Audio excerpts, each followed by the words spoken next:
Baik, terima kasih Pak Rinaldi atas kesempatan yang diberikan kepada saya. Ini lumayan menarik nih Pak, karena saya baru dengar tadi ada jurusan cyber security.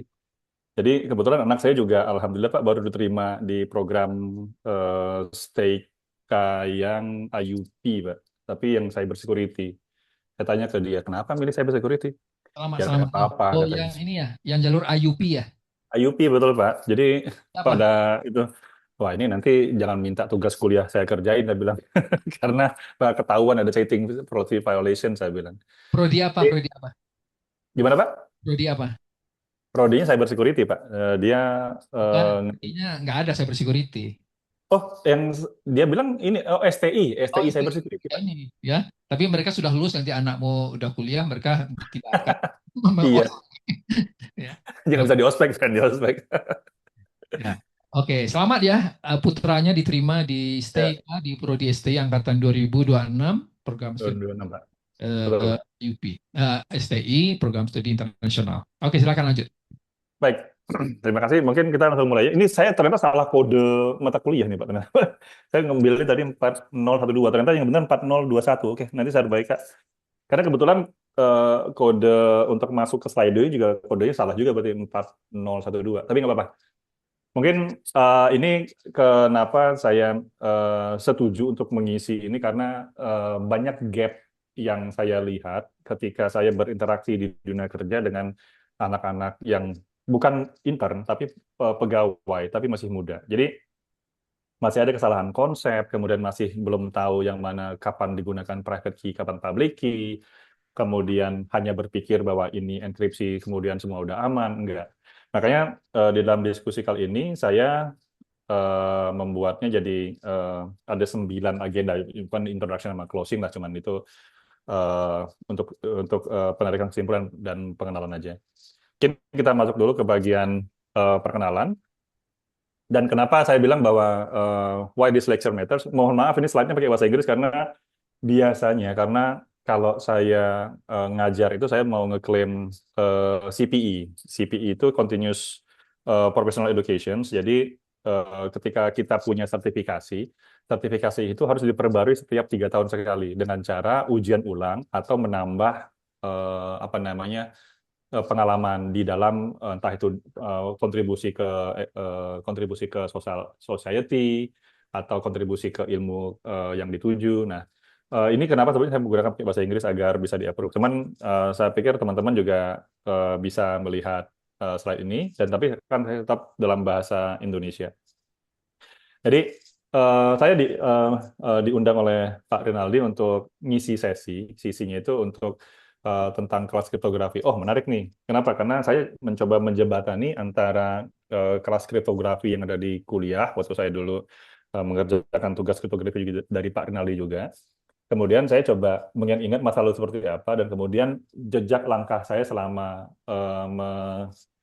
menghadapi dunia kerja yang tidak semuanya berinteraksi dengan kriptografi, tapi ketika saya berinteraksi dengan kriptografi, maka ada beberapa misconception atau terjadi kesalahpahaman di dalam penggunaan kriptografinya sendiri. Jadi kita di sini duduk, saya akan menunjukkan bahwa di dalam kelas itu ada algoritma, ada kuncinya sendiri, ada plain text, ciphertext, kemudian contohnya sangat-sangat jelas dan dikontrol environment. Kemudian fokusnya itu hanya untuk ketepatan konsep saja. Lalu kadang-kadang cuma di kita isolasi one system, one problem. Nah, ketika di dunia kerja, tidak hanya algoritma yang kita coba bicarakan di sini, tapi ada namanya security architecture, ada namanya threat modeling, ada namanya ownership. Ownership ini kayak siapa sih yang punya key, siapa yang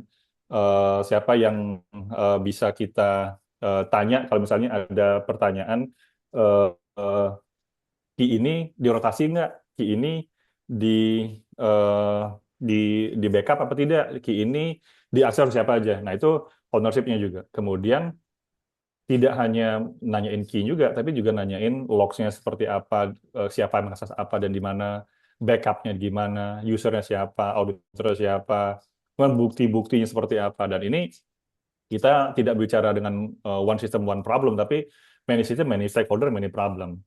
Nah, itu yang kenapa saya akan coba ajak teman-teman di sini untuk berdiskusi tentang kriptografi di dunia kerja. Perkenalan dulu. Jadi ini tadi sudah disebut oleh Pak Renaldi juga bahwa saya pendidikannya S1 di IF, dulu namanya IF, sekarang ada STI juga ya. Informasi Engineering, angkatan 98, lulus 2002. Sedikit tepat waktu, mungkin kurang dari 4 tahun. Cuman ya eh, banyakan proyek, banyakan hura-huranya main-main sana sininya. Tapi saya fokusnya di distributed system. Dulu distributed system itu kayak masalah jaringan, kemudian masalah ngoprek kernel, dan kemudian sistem programming. Jadi ada tugas dari Pak Riza, itu ngebuat komunikasi dari komputer-komputer menggunakan kabel LPT. Jadi buat kabel LAN. Jadi itu menggunakan parallel programming. Lalu tahun 2002 sampai 2012 saya bekerja, banyak roles yang saya jalani, itu nanti saya bicara berikutnya. Tapi 2012, 10 tahun setelah lulus, itu memang challenging untuk kuliah 10 tahun yang sudah beku otaknya, kemudian baru masuk lagi ke dunia security, Master of Science, saya ngambil S2 di Carnegie Mellon University, itu di Pittsburgh. Dan saya jurusan aslinya itu Information Security Policy and Management. Karena diminta oleh tempat saya bekerja dulu untuk jangan ngambil yang technical, ngambil yang manajemen. Saya ambil manajemen. Tapi saya ngambil extra miles. Jadi kalau dulu lulusnya cukup 192 unit, saya bisa lulus 258 unit. Jadi ditambah sekitar 66 unit lagi. Itu sekitar 1 semester baru. Dan saya fokusnya di cyber forensic incident response. Dan sertifikasi ya yang bisa teman-teman lihat di bawah itu sertifikasi kalau misalnya teman-teman nanti lulus kerja kemudian ingin membuktikan kredensial teman-teman, itu gunakan Credly. Ini saya ambil dari Credly saya. Jadi ada yang CISO certificate, saya ngambil S2 bukan, program edukasi profesional untuk para CISO. Itu S2 di sorry, nggak ada jenjang S1 S2, tapi itu gelar profesional. Lalu kemudian itu yang mungkin teman-teman bisa ngambil langsung tuh yang Certified in Cybersecurity di ISS2, yang kolom kedua ini. Di situ memang kita kalau ngelihat dari sisi apa namanya ujiannya itu memang agak-agak susah. Cuman untuk yang level-level entry level itu CC itu paling mudah. Tapi yang belum mulai agak advance itu CISSP. Nah, saya ngambil CISSP, kemudian saya juga ngambil CCOE untuk apa namanya memperkuat di bidang cyber security analyst, di bidang SOC itu kalau teman-teman pernah dengar SOC. Lalu kemudian karena saya kebanyakan bekerjanya di financial sector industries dulu, jadi saya ngambil juga PCI DSS, tapi untuk sertifikasinya mengambil Payment Card Industry Professional, PCIP sebelah kanan. Ini, nah saya bilang tadi bahwa saya start menjadi programmer, kemudian promoted menjadi information security policy maker, kemudian pindah jadi pen tester,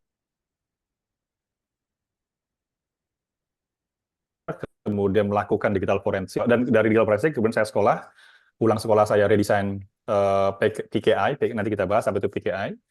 Kemudian saya jadi security architect, kemudian saya jadi IT security lead. Nah, dari programmer sampai security architect itu saya di Bank Indonesia 15 tahun, posisi terakhir sebagai asisten direktur lah untuk pengaturan sistem standarisasi di sistem pembayaran Indonesia. Jadi programmer iya, pentester iya, security architect iya, dan ini kalau saya bilang itu all around player. Jadi security itu memang banyak wilayahnya, mungkin nanti bisa kita bahas di tempat lain aja. Habis dari masuk security itu kemana lagi sih Pak? Itu bisa kita bahas. Kemudian resign dari Bank Indonesia, saya pindah ke Gojek, jadi IT GRC dan audit lead. Kemudian dari saya itu saya jadi juga apa namanya advisor untuk CISO di Gojek. Kemudian pindah dari Gojek ke Zendit Payment Gateway. Dari situ saya jadi Head of Information Security untuk 5 negara. 3 negara nyebutnya CISO, 2 negara nyebutnya hanya Head of Information Security. Jadi pengalaman ini nanti akan saya coba share ke teman-teman itu apa sih yang saya lihat di security apa namanya kriptografi. pengalaman 25 tahun lebih itu nunjukin tuh sebenarnya algoritma yang kuat itu bukan berarti dia secure system. Jadi bukan cuma AES 256 CTR, CTR kadang-kadang ada juga XTS, ada juga ECB, ECB itu cipher mode-nya. Dan itu juga bukan cuma itu yang dibicarakan, tapi real encryption itu gagal tuh karena biasanya karena operasionalnya, gara-gara arsiteknya, gara-gara tata kelolanya, bukan karena apa namanya pemilihan algoritmanya yang salah. Jadi misalnya kalau saya yakin teman-teman sudah ngerjain tugas dari Pak Rinaldi mungkin tentang AES bagaimana, kemudian RSA seperti apa. Jadi kadang-kadang jangan coba-coba membuat sendiri deh implementasi RSA. Saya mau buat RSA sendiri, implementasi juga pakai library. Jangan, karena itu harus ada melalui pengujian-pengujian standarisasi implementasi. Jadi ada namanya apakah beneran random ini data yang P dan Q-nya kalau untuk RSA. Randomnya di-generate oleh siapa? CNRG kah? Atau random oleh manusia ke kiri dan kanan kah? Itu juga randomize-nya juga. Bad IV initial vector itu juga ternyata semuanya 00000 atau plain text-nya ternyata di log atau kemudian kriptografi kripto algoritmanya malah di custom. Oh, ini AES tapi mirip triple dash nih. Nah, itu malah jadi kacau. Jadi bad implementations, bad design, key management-nya salah dan juga tata kelola yang salah. Contohnya apa? Ini. Pernah dengar nggak teman-teman kalau SolarWinds? SolarWinds itu adalah perusahaan security. Dia malah nyalahinnya yang magang. Jadi hati-hati teman-teman yang magang ya. Nanti kalau ada teman-teman magang kemudian passwordnya SolarWinds 123 ya sebenarnya passwordnya nggak kuat-kuat amat. Ini nggak ada huruf kapital, nggak ada apa namanya special case. Teman ini juga kita ngelihatnya masih banyak sistem lain yang perlu kita evaluasi, jangan cuma nyalahin magang doang.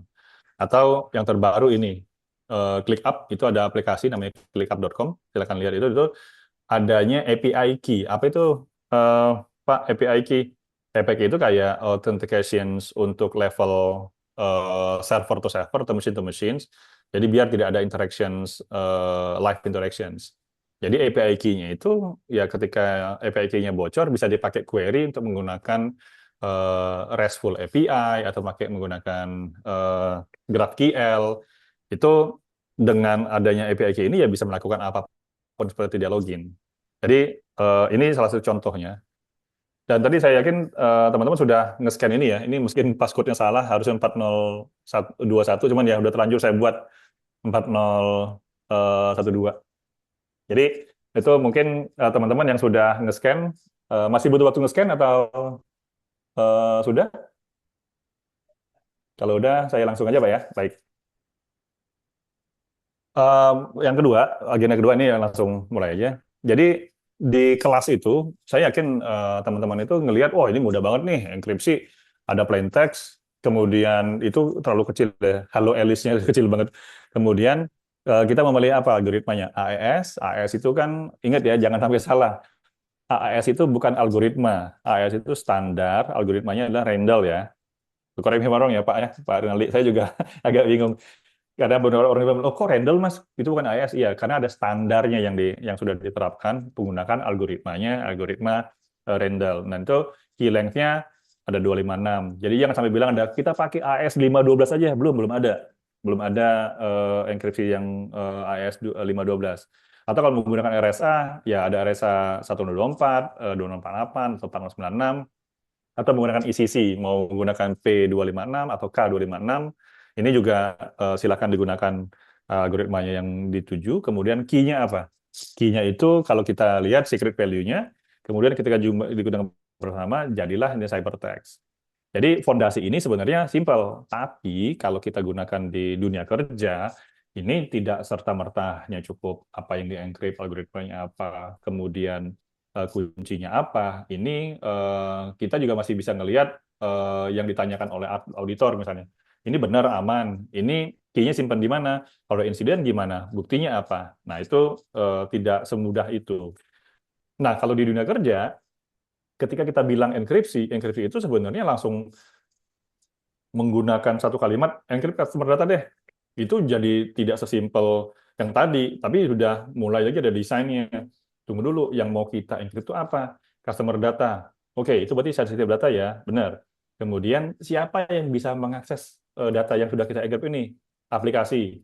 Terus kemudian dikirim lewat apa? Lewat data API gateway, back and forth dari applications atau dari customer-nya sendiri langsung. Kemudian disimpan di mana? Disimpannya di database. Database-nya perlu di-encrypt juga apa enggak? Apakah di file system atau itu ada di apa namanya, ada di sensitive data yang disimpan di eh, kolom base encryptions atau enggak. Dan itu kemudian key-nya disimpan di mana? Di KMS, HSM, kemudian atau disimpan di drive C saja atau di slash vartem, itu kan membuat dia menjadi mudah terekspos. Atau lognya itu ketika kita butuh log untuk memastikan user A login, apakah di login juga user A mencoba login menggunakan password ini, tapi passwordnya salah, apakah perlu di logging apa enggak? Itu harusnya nggak boleh. Kemudian apakah kalau di backup, backupnya seperti apa? Backupnya coba back and forth untuk di restore, kemudian eh, tampilkan ulang datanya, apakah konsisten datanya terenkripsi. Jadi ketika pertanyaannya encrypt, itu menjadi sistem. Jadi lebih banyak yang terlibat di dalamnya. Nah, jadi ada pertanyaan, kalau misalnya dulu udah di-encrypt atau belum? Is it encrypted? Enggak, tapi pertanyaan diubah menjadi what risk is reduced? Ada risiko apa sih yang udah dikurangin dengan menggunakan enkripsi ini? Terus kemudian benar nih udah berkurang. Buktinya gimana? Kemudian contohnya nih threat misalnya, ada ancaman terhadap pencurian data. Oh ya udah, apa sih yang kira-kira bisa terjadi kalau data hilang? Oh bisa dituntut oleh customer, bisa pelanggaran apa namanya, pelanggaran license, misalnya tidak boleh beroperasi di negara tempat ada hukum tersebut diterapkan. Kemudian kontrolnya seperti apa? Kalau sudah ditanya is it encrypted, oke. Pertanyaan berikutnya key-nya disimpan di siapa? Siapa bisa mengakses? Apakah admin otomatis bisa melihat? Kemudian dipakai di mana? Ini kemudian disimpan di mana aja? Boleh cari buktian juga. Jadi pertanyaan yang tadi customer data is encrypted itu berubah menjadi pertanyaan yang harus di-expand, diperluas jadi lebih detail lagi. Eh, Customer data yang berupa PII itu di-encrypt pada application layer menggunakan apa? Menggunakan key yang dikelola oleh si operatornya. Jadi kalau kita naruhnya di AWS atau di Azure atau di GCP atau di cloud lainnya, itu cloud-nya menyerahkan KMS-nya, key-nya disimpan dikelola oleh si penyewanya. Lalu kemudian aksesnya harus menggunakan principle of least privilege. Jadi POLP. Jadi orang-orang tuh hanya boleh login kalau dia dibutuhkan aja. Jangan dan menggunakan login yang serendah mungkin. Ketika dia butuh login administrasi untuk menghapus user segala macam, itu menggunakan escalated atau privilege escalated user. Jadi sudo, kemudian key yang digunakan juga harus di log. Key index ini digunakan oleh ini pada jam ini. Jadi itu yang diaudit oleh si auditor. Nah, ini kita bergeser ke fondasi berikutnya, yaitu dasar-dasar yang harusnya teman-teman dari yang kuliah di informatika harusnya sadar bahwa ini misalnya masih banyak orang-orang, kalau yang non teknikal nggak apa-apa lah. Mungkin saya sering mendengar ada orang-orang database, oh database-nya sudah di-encrypt Pak, oh bagus dong. Menggunakan apa? Menggunakan MD5. MD5 itu bukan enkripsi. MD5 itu ya hash, one way hashing. Kemudian, oh kalau gitu, kalau ini apa Pak? Oh ini base 64.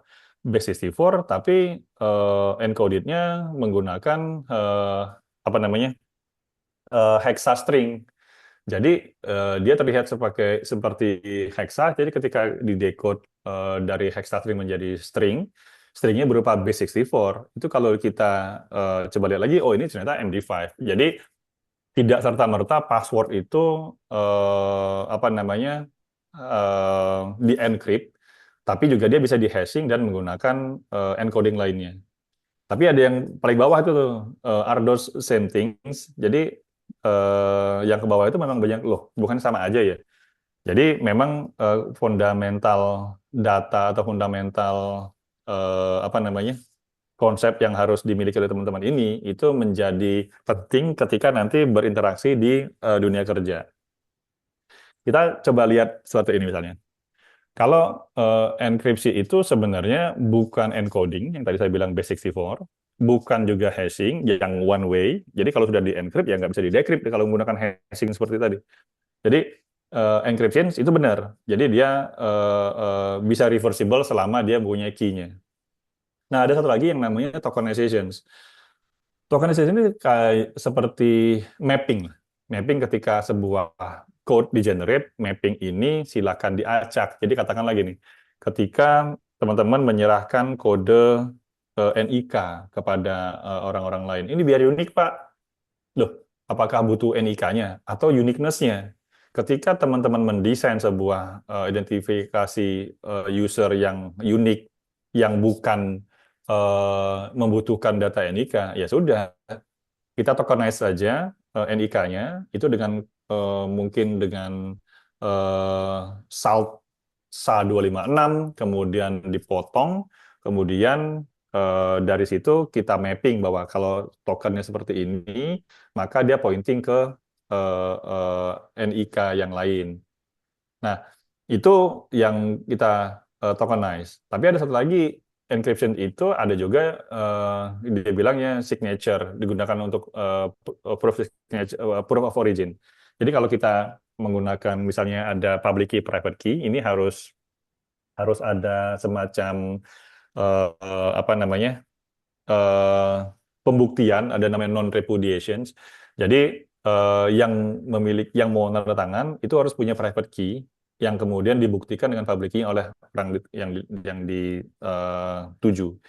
Jadi kita lihat beda-bedanya ini semua itu kalau encoding seperti tadi saya bilang bahwa contohnya itu apa sih Pak? Contohnya ya base64 atau URL encoding. Nanti kita lihat satu contoh base64 di belakang, di slide belakang untuk terkait JWT. Kemudian ada URL encoding. URL encoding ini kayak kalau dia spasi di web itu kan nggak boleh tuh. Jadi harus jadi berubah jadi %20. Itu ketika dia di encode, dia bisa di decode tanpa ada key apapun. Kalau hashing ini satu arah.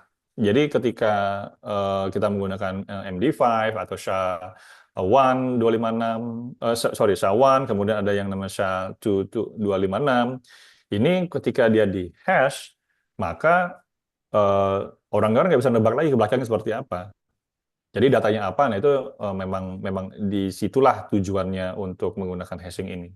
Kalau tadi enkripsi, itu memang tujuannya untuk confidentiality. Jadi hashing itu untuk integrity, tokenize itu untuk apa namanya minimizing exposure data. Sementara encryption itu tujuannya memang untuk confidentiality. Jadi untuk hanya yang pihak-pihak tentu saja yang boleh membuka dan mendecrypt message aslinya. Nah, ini kalau sudah masuk ke dunia kerja, harus ditanya lagi, emang tujuannya apa? Oh, dilindungin doang. Oh, kalau dilindungin doang mah boleh dilihat apa enggak? Boleh. Ya udah kalau gitu pakai signature yang enggak encrypted. Nanti kita lihat contohnya ada yang signature non encrypted seperti apa. Jadi di situ kita butuh jangan sampai nanti overkill. Kalau overkill itu kayak kita, oh datanya Pak, kita sudah encrypt Pak, kemudian menggunakan ECC K256, kemudian dari situ Pak, kita buat di apa namanya digital signature-nya Pak. Jadi kalau ditemper pun ininya itu nggak bakal bisa Pak, karena dia harus punya private key-nya. Kemudian kita habis dari datanya di sign, kita encode. Itu overkill. Kenapa? Karena tujuannya apa sih? Risiko apa sih yang harus kita apa namanya harus kita cegah atau kita kurangi di sini? Jadi tidak bisa serta-merta, oh hajar, pakai enkripsi, kemudian di sign belakangnya, kemudian kita hash, kemudian kita encode, itu overkill. Jadi makanya kita balik lagi ke purpose-nya awal. Nah, ini contoh tadi saya bilang bahwa mungkin seharusnya teman-teman dari yang sudah ngambil program ini, cyber security, itu sudah tahu lah ada namanya symmetric sama asymmetric encryption. Jadi kalau di sini sebelah kiri itu ada symmetric encryption, jadi plain text, key-nya itu harus sama dengan key yang untuk mengencrypt, harus sama dengan key untuk mendecrypt. Jadi kalau sudah di-encrypt, ya jadi ciphertext, silakan. Cuma pertanyaannya bagaimana cara ngirim key-nya ke yang dituju. Jadi apakah itu menggunakan mekanisme eh, lewat email? Loh, kalau lewat email dibongkar dong. Terus kalau misalnya lewat medium lain gimana? Apakah key itu perlu di-encrypt? Nah, itu nanti kita lihat salah satu contohnya adalah eh, handshake-nya dari TLS atau SSL kalau teman-teman lihat yang namanya HTTPS itu. Cuman nanti kita bicara lebih lanjut. Cuman symmetric encryption ini biasanya digunakan untuk mengencrypt hard disk. Kalau misalnya teman-teman pernah dengar kasus ransomware, ransomware itu tujuannya untuk mengencrypt datanya biar lebih cepat. Jadi nggak bisa menggunakan RSA 256. Oh, kita pakai yang paling canggih aja. RSA 25, RSA, sorry, RSA 2048 atau RSA 4096 sekalian. RSA itu punya maksimum ciphertext, plain text yang bisa di encrypt. Kalau mau dia harus multiple. Jadi dia di chunk-nya dibelah, kemudian di encrypt, kemudian chunk berikutnya dibelah, encrypt, jadi sangat tidak efisien. Kalau malware seperti ransomware ini, dia pengennya cepat, langsung pakai menggunakan enkripsi, langsung ya ada namanya Caca 20. Caca 20 itu enkripsi yang simetrik, yang kemudian bisa kita lihat speednya cepat untuk menyelesaikan tugasnya untuk mengencrypt. Jadi itu kenapa sebabnya ransomware banyak menggunakan Caca 20. Nah, sebelah kanan itu public, ada namanya asymmetric key encryptions. Jadi public private key itu harus di-generate oleh orang atau pihak yang akan menerima. Jadi ketika pihak yang akan menerima data ini agak-agak ini ya, agak-agak membingungkan orang-orang kadang-kadang. Tapi yang jelas ketika A ingin menerima data dari B harus dalam terenkripsi, maka yang dikirimkan adalah public key-nya A ke B. Jadi kalau saya nih, saya mau ngirim data, ngirim nilai, misalnya ke Pak Rinaldi. Yang saya butuhkan bukan public key-nya Pak Rinaldi, tapi saya ngasih ke Pak Rinaldi, Pak, kalau mau ngirim ke saya, pakai public key ini ya Pak. Nanti ketika saya terima, cuman saya yang bisa membongkar enkripsi dari public key tadi. Jadi private key-nya itu bukti bahwa saya yang memegang. Nah, lalu nanti ada exposure berikutnya. Loh, kalau gitu nanti private key kita hack aja. Ya, itu tujuannya mengamankan private key. Nanti kita bahas di bagian HSM, ya, cara melindungi private key. Lalu kemudian kalau dia mau sign atau signature gimana Pak? Ya, yang gunakan adalah private key-nya. Private key ini ada mathematical operations yang terhadap data tadi sehingga dia mengenerate secure hash. Kalau beberapa praktisi bilang, oh ini secure hash yang di pakai private key. Jadi ketika signature itu digabungkan di bagian ciphertext-nya, terlihatlah suratnya kelihatan, tanda tangannya kelihatan. Berarti, oh kalau gitu bisa kelihatan dong Pak kontennya. Betul, makanya di-encrypt ke tujuan. Jadi kalau misalnya teman-teman sudah paham proses ini, akan lebih mudah konsepnya ketika saya mau mengirimkan data ke Dukcapil, katakanlah gitu. Atau saya diminta untuk mengembangkan sistem ke KPU, atau saya diminta untuk mengembangkan sistem ke UN atau WHO. Secara security, desainnya seperti apa? Nah, teman-teman silakan diskusi apakah dia perlu encryption data, encryption address, in motions, atau in transit. Nanti kita bahas ada jenis encryption itu. Kebanyakan kalau asymmetric encryption ini itu digunakan untuk HTTPS, SSL, kemudian SSH juga ada yang public key, private key. Bedakan ya, ada format public key yang ASN1 yang dalam encoding X059, ada juga yang formatnya si SSH sendiri. SSH sendiri itu mempunyai public key, private key, formatnya beda lagi. Nanti ada juga putih punya key sendiri formatnya. Jadi yang jelas ketika kita memiliki key yang berbeda dengan yang key kita serahkan ke orang lain, itu menjadi asymmetrical key. Nah, nanti kita lihat bahwa di dalam dunia kerja, kadang-kadang teman-teman langsung aja mudah itu. Yang namanya, saya mau nyimpen password aplikasi nih. Dulu tugas kuliah saya, tahun 99 itu dihack oleh teman saya sendiri. Dan saya bingung. Saya udah bisa coding sejak umur 6 SD dulu. Jadi codingnya pakai bahasa basic. Kemudian dulu pengen masuk teknik kimia, malah diterima di informatika tahun 98. Ya udah saya belajar coding lagi ulang. Jadi ketika dibuat tugas RPLT dulu namanya, tugas RPLT, kami harus membuat sistem. Sistem itu sesimpel ya udah username, password, kemudian login, kemudian siapa yang ngubah, siapa yang bisa melihat. Di situ saja tugas kuliah saya sudah fail kalau saya bilang. Kalau saya bawa di dunia kerja langsung. Kenapa? Password nggak saya encrypt. Nggak, telanjang aja. Saya nulis apapun kelihatan. Dan ternyata benar teman-teman juga ngirim session antara, kan kalau HTTP itu antar halaman itu kan tidak tidak ada koneksi. Makanya dia namanya stateless HTTP. Jadi ketika HTTP mau menjaga orang ini siapa ya loginnya ya. Maka kita harus memastikan ada namanya session di bawah ke sana. Ada teman yang lain eh, membuat sessionnya menggunakan apa? Passwordnya dikirim dalam hidden field HTML. Ini sama dengan kecelakaan di eh, passing username dan password klien. Di setiap halaman itu kalau klik kanan view source, loh kok ada passwordnya telanjang di situ. Jadi tidak tidak di hash, tidak di encrypt atau tidak juga di protect sama sekali. Makanya kalau nanti di dunia kerja, kebiasaan kayak tadi itu harusnya jangan dilanjutkan. Kenapa? Karena yang namanya password itu yang bahkan admin pun nggak boleh tahu. Jadi kalau maupun nggak boleh ada yang tahu ya passwordnya ya harus di hash, boleh di encrypt, tapi ada semacam eh, kecurigaan. Kalau encrypt kan artinya orang yang punya key bisa dong ngelihatnya. Jadi itu sebabnya kenapa untuk meningkatkan zero trust ke customer atau pengguna layanan kita, ya udah password kami di hash loh, bukan di encrypt. Jadi jangan sampai salah bilang ketika nanti teman-teman katakanlah ada yang jadi pengusaha, ada yang jadi tetap programmer, ada yang juga nanti jadi pre-sales atau ada yang tim jadi sales menjual produk atau layanan atau jadi konsultan. Yang sampai salah bilang oh passwordnya kita encrypt aja Pak. Boleh di encrypt, cuman jadi pertanyaan di sisi klien lah. Kalau di encrypt, key-nya siapa megang? Nanti yang punya key bisa ngebongkar semua dong.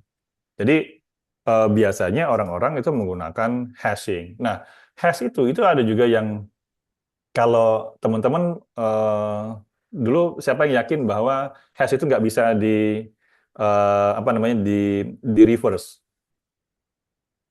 Ini layar kelihatan bisa angkat tangan siapa yang yakin bahwa hash itu bisa kita tahu ciphertext-nya atau teks aslinya. Pernah dengar namanya rainbow table? Belum pernah rainbow table.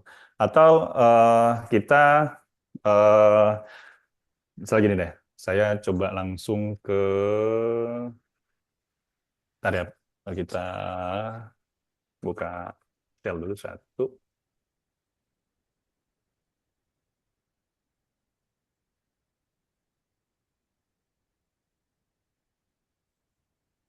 Oh, nggak di-share ya, sebentar. Saya share-nya view aja deh. Stop sharing dulu. Share.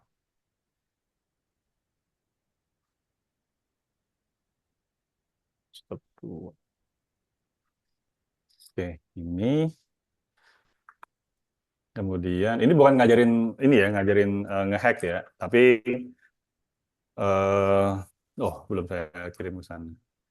Jadi ada beberapa layanan yang sebenarnya sudah bisa. Ini kelihatan ya konversi mau kita gedein deh. Oke, kalau kelihatan ya. Sip. Jadi kalau teman-teman ini saya menggunakan Mac. Jadi kalau misalnya saya minta misalnya hello, kemudian saya hash dia menggunakan one sum. Ini kan string hashnya. Jadi orang-orang nggak bisa, oh ini apa ya? Sebenarnya sih kita bisa ngelihat ini karena ada orang yang bisa membuat apa namanya, membuat the biggest rainbow table. Jadi mereka, saya coba cek dulu ya, jangan sudah ditutup lagi websitenya. Itu di Crack Stations. Jadi kenapa saya tunjukkan cara ini bukan berarti ini nakut-nakutin ya, tapi ini akibatnya kalau teman-teman tidak menggunakan salt. Misalnya gini,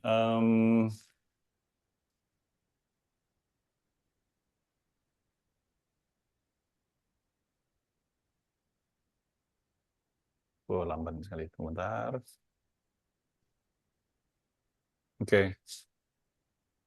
Em, ini kalau teman-teman main di dunia security, ini tools yang common untuk crack session untuk mencari tahu eh, hash apa yang nggak pakai salt. Jadi kalau kita copy ini,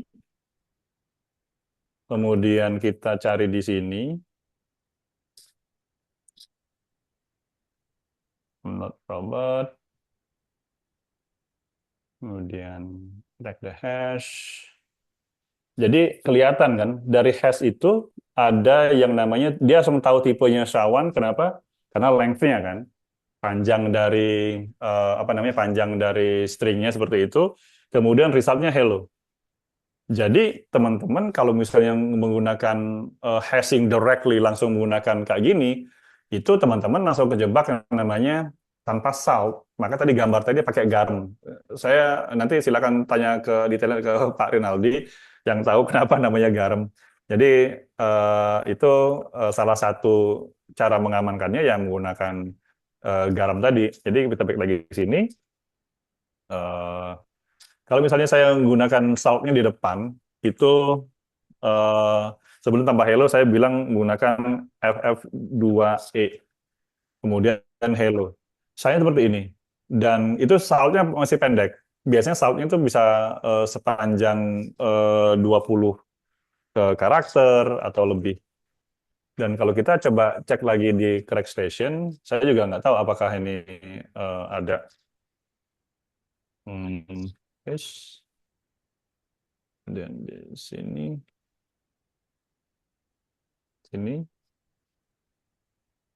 yang bawah itu teksnya tetap hello, tapi saya kasih dia di belakang ini, saya kasih salt FE2E.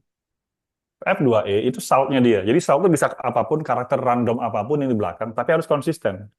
Jadi kalau misalnya kita nggak kasih salt, maka bisa ketebak jadi yang atas ini.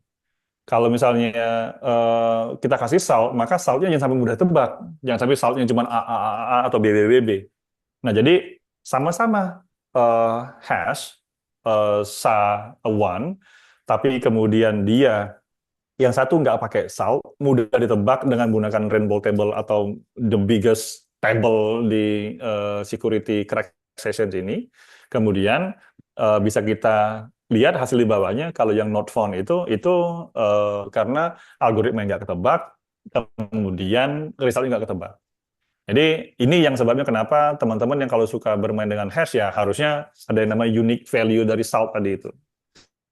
Nah, ini untuk salt. Kemudian teman-teman silakan pilih algoritmanya apa. Ini Argon 2 sama Bcrypt. Argon 2 itu sudah definite golden standard untuk menerapkan um, hashing untuk password. Jadi ada perlombaannya yang menang adalah Argon 2. Jadi kalau teman-teman nanti ngebuat sistem untuk ditanyai, oh kita buat ini yuk, buat sistem yang bisa nyimpan username password, ya udah Argon 2 itu by standar. Bcrypt itu juga standar, cuman dia slow hashing. Jadi yang tadi ketika dia multiple iterations, menebak-tebakan menggunakan GPU mesin itu bisa di slowing down dengan algoritma ini.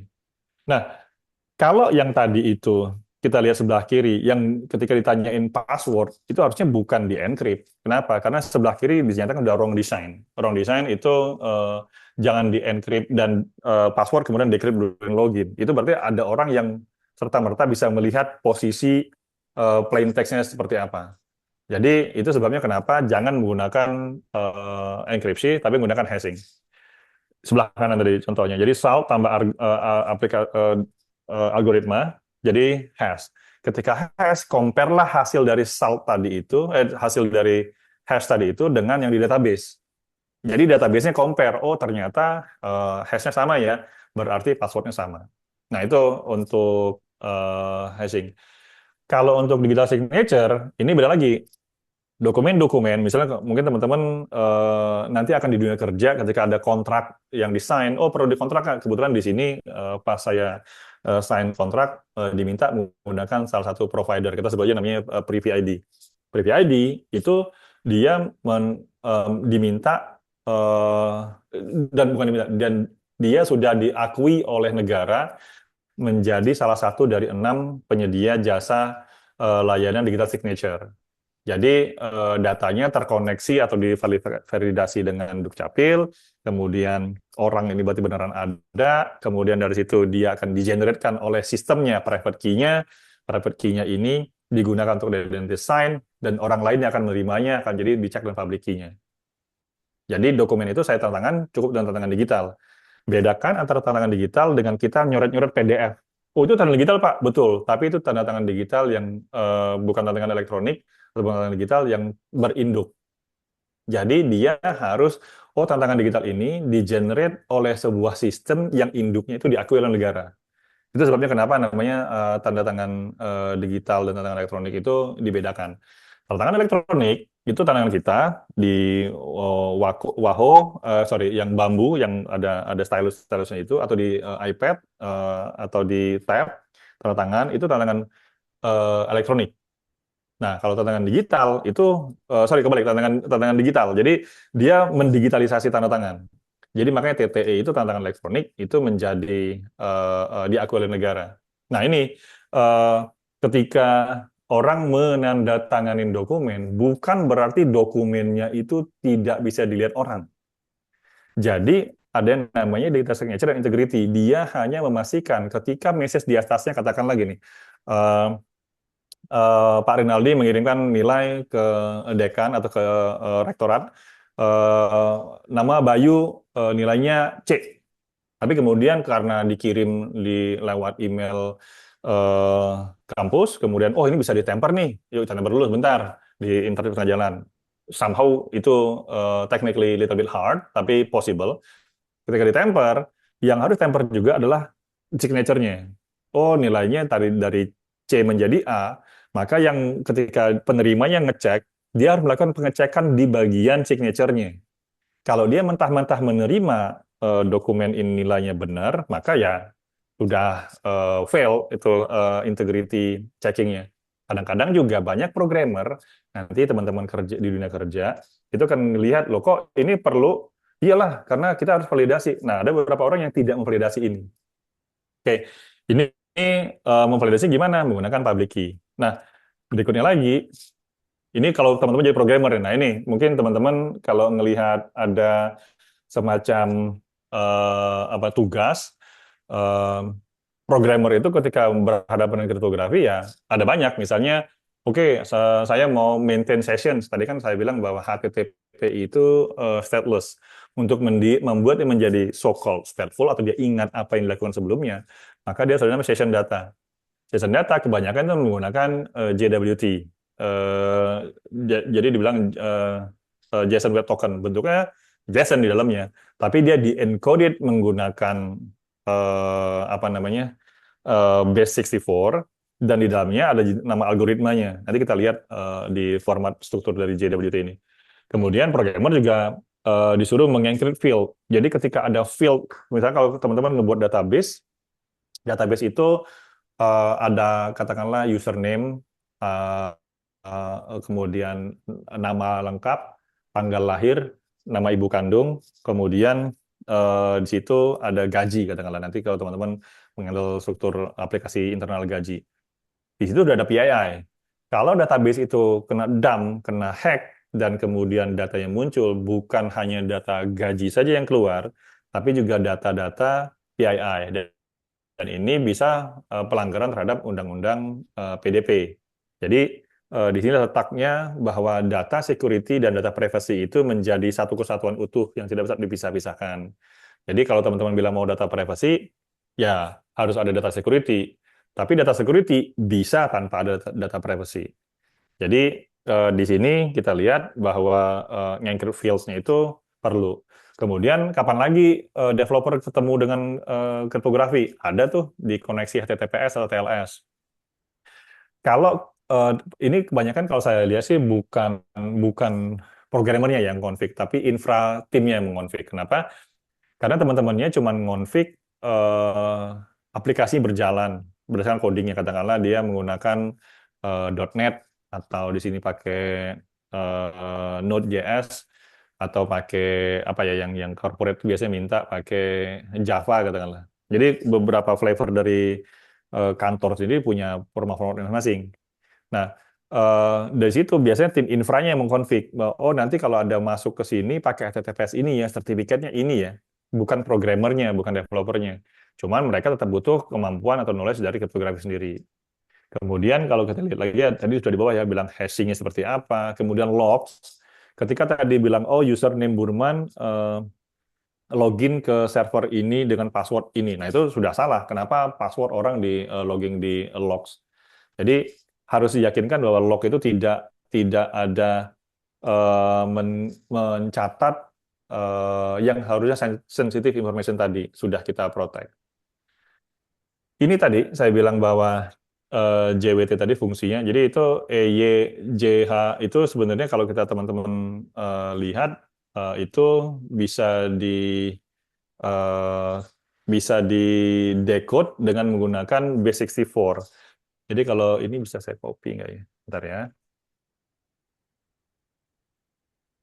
Tadi teks ini.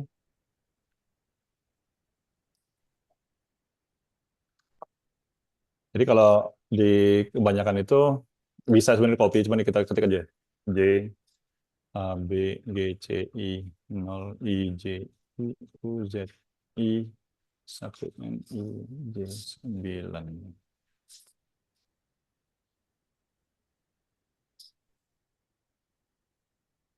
Jadi di sini, oh saya salah copy teman. Di sini tulisannya bahwa di dalam bagian sini itu algoritmanya adalah HS256. Jadi kalau misalnya kita lihat di algoritma yang digunakan JWT ini, itu adalah algoritma yang menggunakan symmetrical key, karena dia cuma hashmag 1256.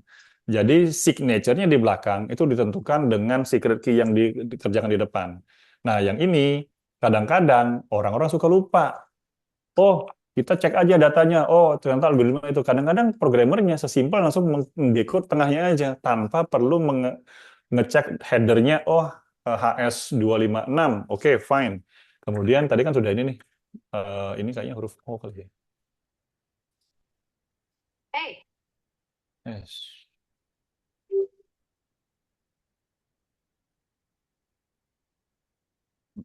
Hmm.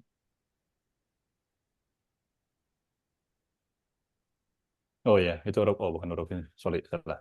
Nah, kemudian berikutnya lagi, yang tengahnya itu adalah datanya, payloadnya.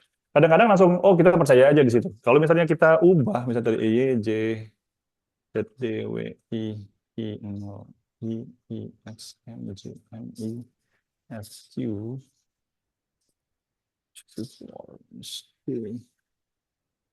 oh, datang lengkap. ZDWI, oh ini apa lagi? IXMJ. Oke, ini dia datanya adalah 123. Kalau misalnya teman-teman langsung mengubah jadi sub sama dengan 234 tanpa menguji di signature-nya, ini berarti JWT-nya jadi cuma sekedar barrier text file doang. Jadi itu sebabnya kenapa nanti di dunia kerja make sure bahwa yang belakang juga dicek. Saya sering melihat ada teman-teman developer yang ketika dia berkomunikasi dengan JWT, dia langsung ngebaca payloadnya aja tanpa ada prosedur di depannya itu ngecek headernya algoritma apa, ngecek signaturnya apa. Ini menjadi fail menggunakan JWT.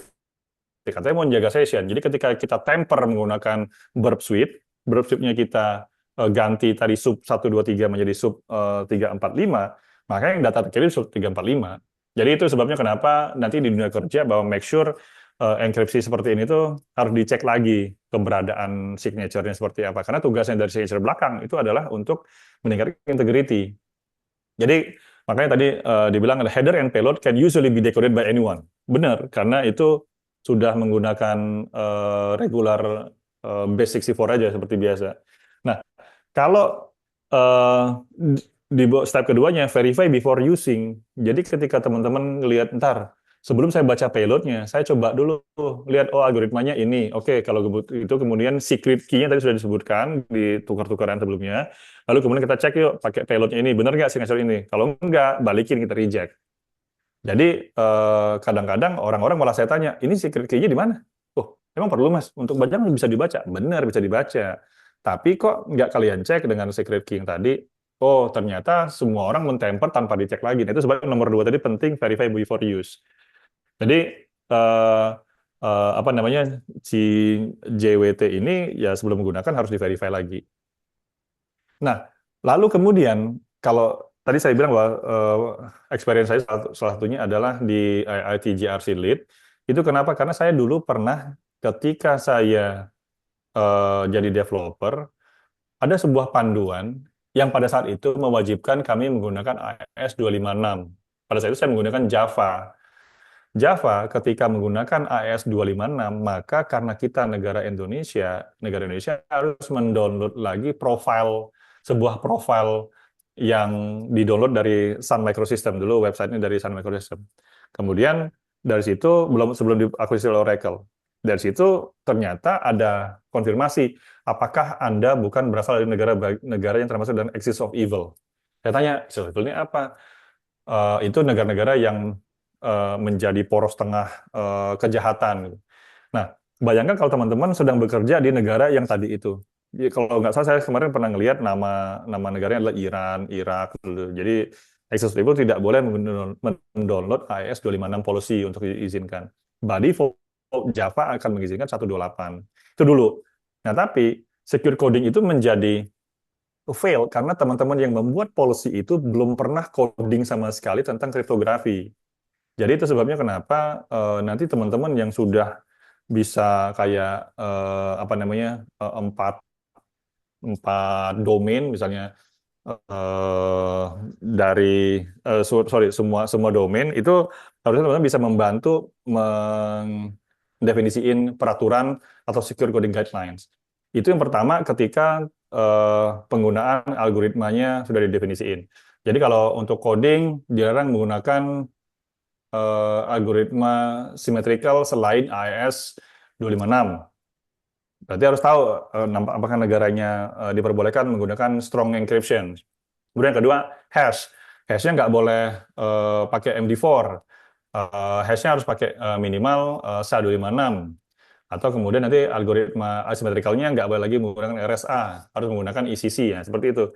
Jadi uh, programmer nanti ketika teman-teman kerja di sebuah tempat yang dibutuhkan mendevelop secure modul, langsung tanya mana secure coding guidelines-nya. Kalau nggak ada, berarti teman-teman harus ngayal sendiri itu dan itu agak susah. Kenapa? Karena teman-teman harus ada effort untuk research algoritma mana yang perlu teman-teman implementasi dan kemudian algoritma mana yang cocok untuk speed. Jadi kadang-kadang ada algoritma yang membuat dia lamban seperti itu. Nah, dari sini contohnya adalah ketika menggunakan secure coding guidelines itu atau membuat secure guidelines hanya boleh menggunakan library yang approve, yang sudah definitely boleh. Itu misalnya kayak Bouncy Castle, kalau teman-teman pernah dengar ada library namanya Bouncy Castle. Itu bisa digunakan setelah didefinisikan oleh tim ITGRC-nya. Lalu kemudian menggunakan TLS correctly. TLS berapa nih? TLS 12 kah? Atau 13 kah? Atau hanya 12 tapi nggak boleh 13 kah? Itu juga harusnya teman-teman lihat dan patuhi. Kemudian passwordnya apa? Di hash menggunakan apa? Argon2, PBKDF2, atau Bcrypt. Nah, itu ada yang Bcrypt, ada yang Scrypt, itu ada algoritma beda. Oh, kalau gitu kita pakai aja algoritma Scrypt, lebih ini kok, lebih canggih. Ya, tapi polisinya bilang nggak boleh. Kenapa? Karena mungkin ada tools atau ada sebuah infrastruktur yang hanya memprovision algoritma yang tiga ini mungkin seperti itu di tempat yang lain. Tapi yang jelas ketika teman-teman masuk ke dunia kerja dan tetap mau coding, refer to the guidelines. Jadi gimana cara manage key-nya, gimana cara nge-lock yang benar. Jadi kalau untuk code review-nya baru kita lihat, loh ini codingnya kok aneh. Nah, kenapa harus mematuhi peraturan-peraturan tadi? Karena teman-teman tuh menggunakan yang namanya automation. Kalau kayak nanti teman-teman ingat CI/CD, nanti dia akan sesimpel nyari. Kalau dia algoritma yang menggunakan algoritma lain selain ini, maka CI/CD scanningnya stop. Langsung CI/CD-nya langsung bilang code is not comply with secure code guidelines. Jadi peraturan-peraturan yang teman-teman buat di perusahaan itu bisa diimplementasikan ke dalam CI/CD pipeline karena sudah ada guidance. Nah, bayangkan kalau misalnya nggak ada, teman-teman mau ngapain ngebuat di CI/CD pipeline-nya? Nggak bisa, nggak boleh ada algoritma lain selain AES. Lah, kita cuma ngomong doang, tapi ternyata si programmernya gagal ngedownload atau generate atau vibe coding kan. Vibe coding bisa ngasih apapun algoritmanya, pakai RSA lah atau pakai ECC lah. Jadi beberapa algoritma yang tidak didefinisikan itu langsung membuat toolsnya menjadi berantakan. Jadi itu sebabnya kenapa di level-level corporate itu tidak bisa ternyata, oh kemarin di kelasnya Pak Renaldi bagus nih Argon tuh kita pakai aja. Untung kantornya support Argon tuh. Lah kalau kantornya cuma support SHA-256, artinya kan harus ngobrol lagi. Kalau misalnya teman-teman mau membawa perbaikan, kasih tahu tim JRC-nya, kasih tahu tim ini, Mas, kalau nggak salah sih, waktu saya kuliah di ITB, di Raja Pak Rinaldi, kelas topografi, ini ada nih, Algon 2. Ini algoritma yang standar, mau dipakai nggak? Oh, nggak tahu deh. Oke, saya research ya, gini, gini, gini. Ini hasilnya, oke.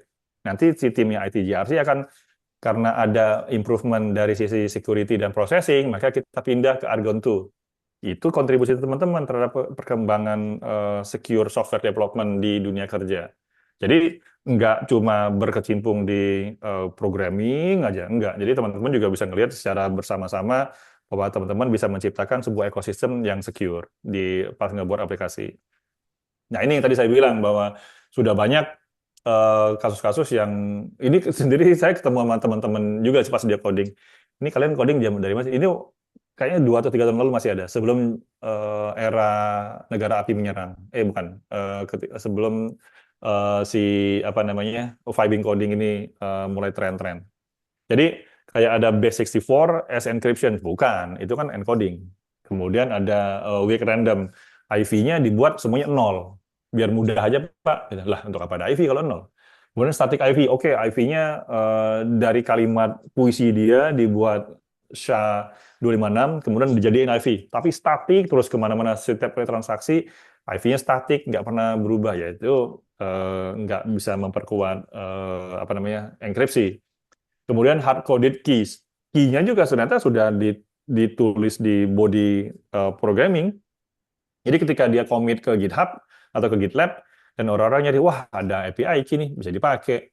Jadi langsung bisa security breach dari sana aja sesimpel itu. Tadi kalau kita lihat contohnya dari si ClickUp tadi, ClickUp tadi di hasil analisanya menunjukkan bahwa ada static API key yang bisa dipakai untuk ngecek username, ngecek segala macamnya dari situ. Jadi dari hard coded keys. Kemudian kalau tadi kan plain text log ini benar terjadi. Jadi kalau teman-teman tahu ada namanya PCI DSS, PCI DSS itu melarang ada proses mencatat full 16 digit kartu debit atau kartu kredit. Nah, kalau ada proses pencatatannya, maka dia harus di-encrypt. Sehingga ketika orang menemunya pun, atau di-hash atau di-tokenize. Data-datanya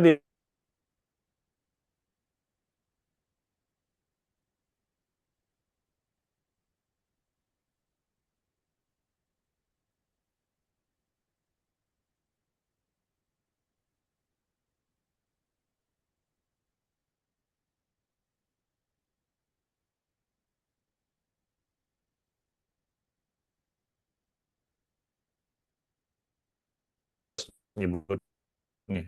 Nah, dari keyword random useless, ternyata ada proses yang mencatat dan mencetak. Oh, ternyata saya... Kalau Pak, bentar, ini ada disconnect bentar, Pak. Ini di komputer berikutnya connect bentar. Saya connect ulang ya, Pak. Tut, tut, tut. Mukanya gitu muncul. Bentar.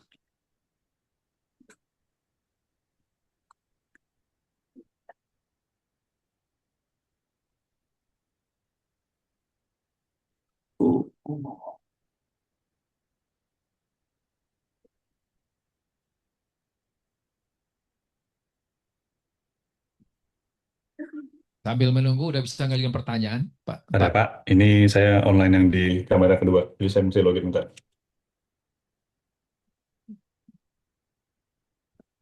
Sambil menunggu sudah boleh mengajukan pertanyaan. Saya ganti koneksi bentar. Recording in progress. Oke,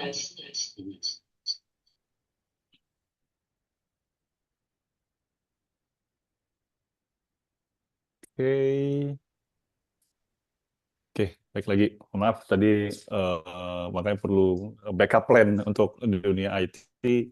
Memang harus punya dua koneksi. Bentar, saya share ulang lagi layar tadi. Stop dulu. Oke, oke, baik. Saya lanjut Pak ya. Baik, tadi sudah sampai di plain text log tadi ketika PCI DSS. Nah, ini yang tadi juga key ketika di commit ke Git, mau itu GitLab, mau itu GitHub, atau di private repo di kantor yang punya sendiri. Yang jelas itu key itu harus diperlakukan sedemikian rupa sehingga itu hanya pihak-pihak tertentu yang boleh mengaksesnya. Makanya jangan sampai di bawahnya tulisannya never treat cryptography as a copy paste code. Jadi kalau misalnya oh ini kita salin aja yang ini bisa kok jalan.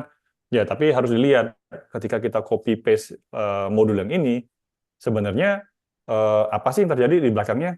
Nah, itu yang perlu kita cek lagi. Jadi yang sembarangan tinggal vibing, kemudian tunggu running, jalan, masuk ke production.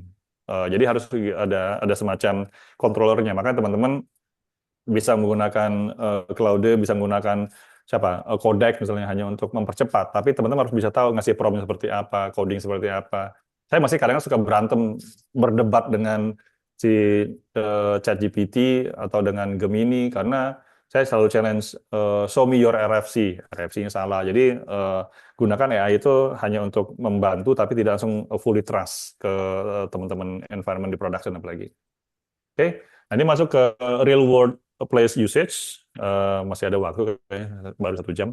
Oke, nah ini tadi saya bilang bahwa enkripsi itu kita harus menerapkannya di berbagai layer. Makanya tadi saya bilang ada namanya encryption in transit, encryption at rest, encryption in motions. Jadi ada data at rest, data in transit, data in motions. Jadi mereka melindungi itu dari 3 sisi. Apa itu encryption in transit? Itu enkripsi yang ketika dikirimkan datanya menggunakan jalur network. Jadi misalnya kalau dari A ke B, B ke C melalui 4 titik. Berarti 4-4-nya itu menggunakan enkripsi tunneling yang teman-teman mungkin sadar atau tahunya itu adalah SSL atau HTTPS disebut TLS. Jadi kalau teman-teman lihat ada SSL 3.0 itu sudah nggak boleh lagi dipakai. TLS 1.0 itu nggak boleh dipakai, TLS 1.1 nggak boleh dipakai. Jadi teman-teman harus menggunakan TLS 1.2 dan atau 1.3. Jadi untuk enkripsinya yang digunakan di encryption in transit itu teman-teman mengirim datanya menggunakan TLS tunneling atau pakai HTTPS atau pakai MTLS. Apa itu Mas MTLS? Kalau teman-teman ngelihat ada website yang namanya sudah ada secure-nya, itu sudah tinggal gembok doang. Masalahnya ketika teman-teman mengunjungi website yang cuma gembok doang, dia cuma ngasih tahu ke pengunjungnya bahwa Anda mengunjungi website yang certified. Tapi MTLS adalah ketika ada klien datang, dia akan nunjukin, oke, Anda terkoneksi ke server yang certified. Si server nanya, siapa Anda? Apakah Anda orang yang certified untuk mengakses web saya?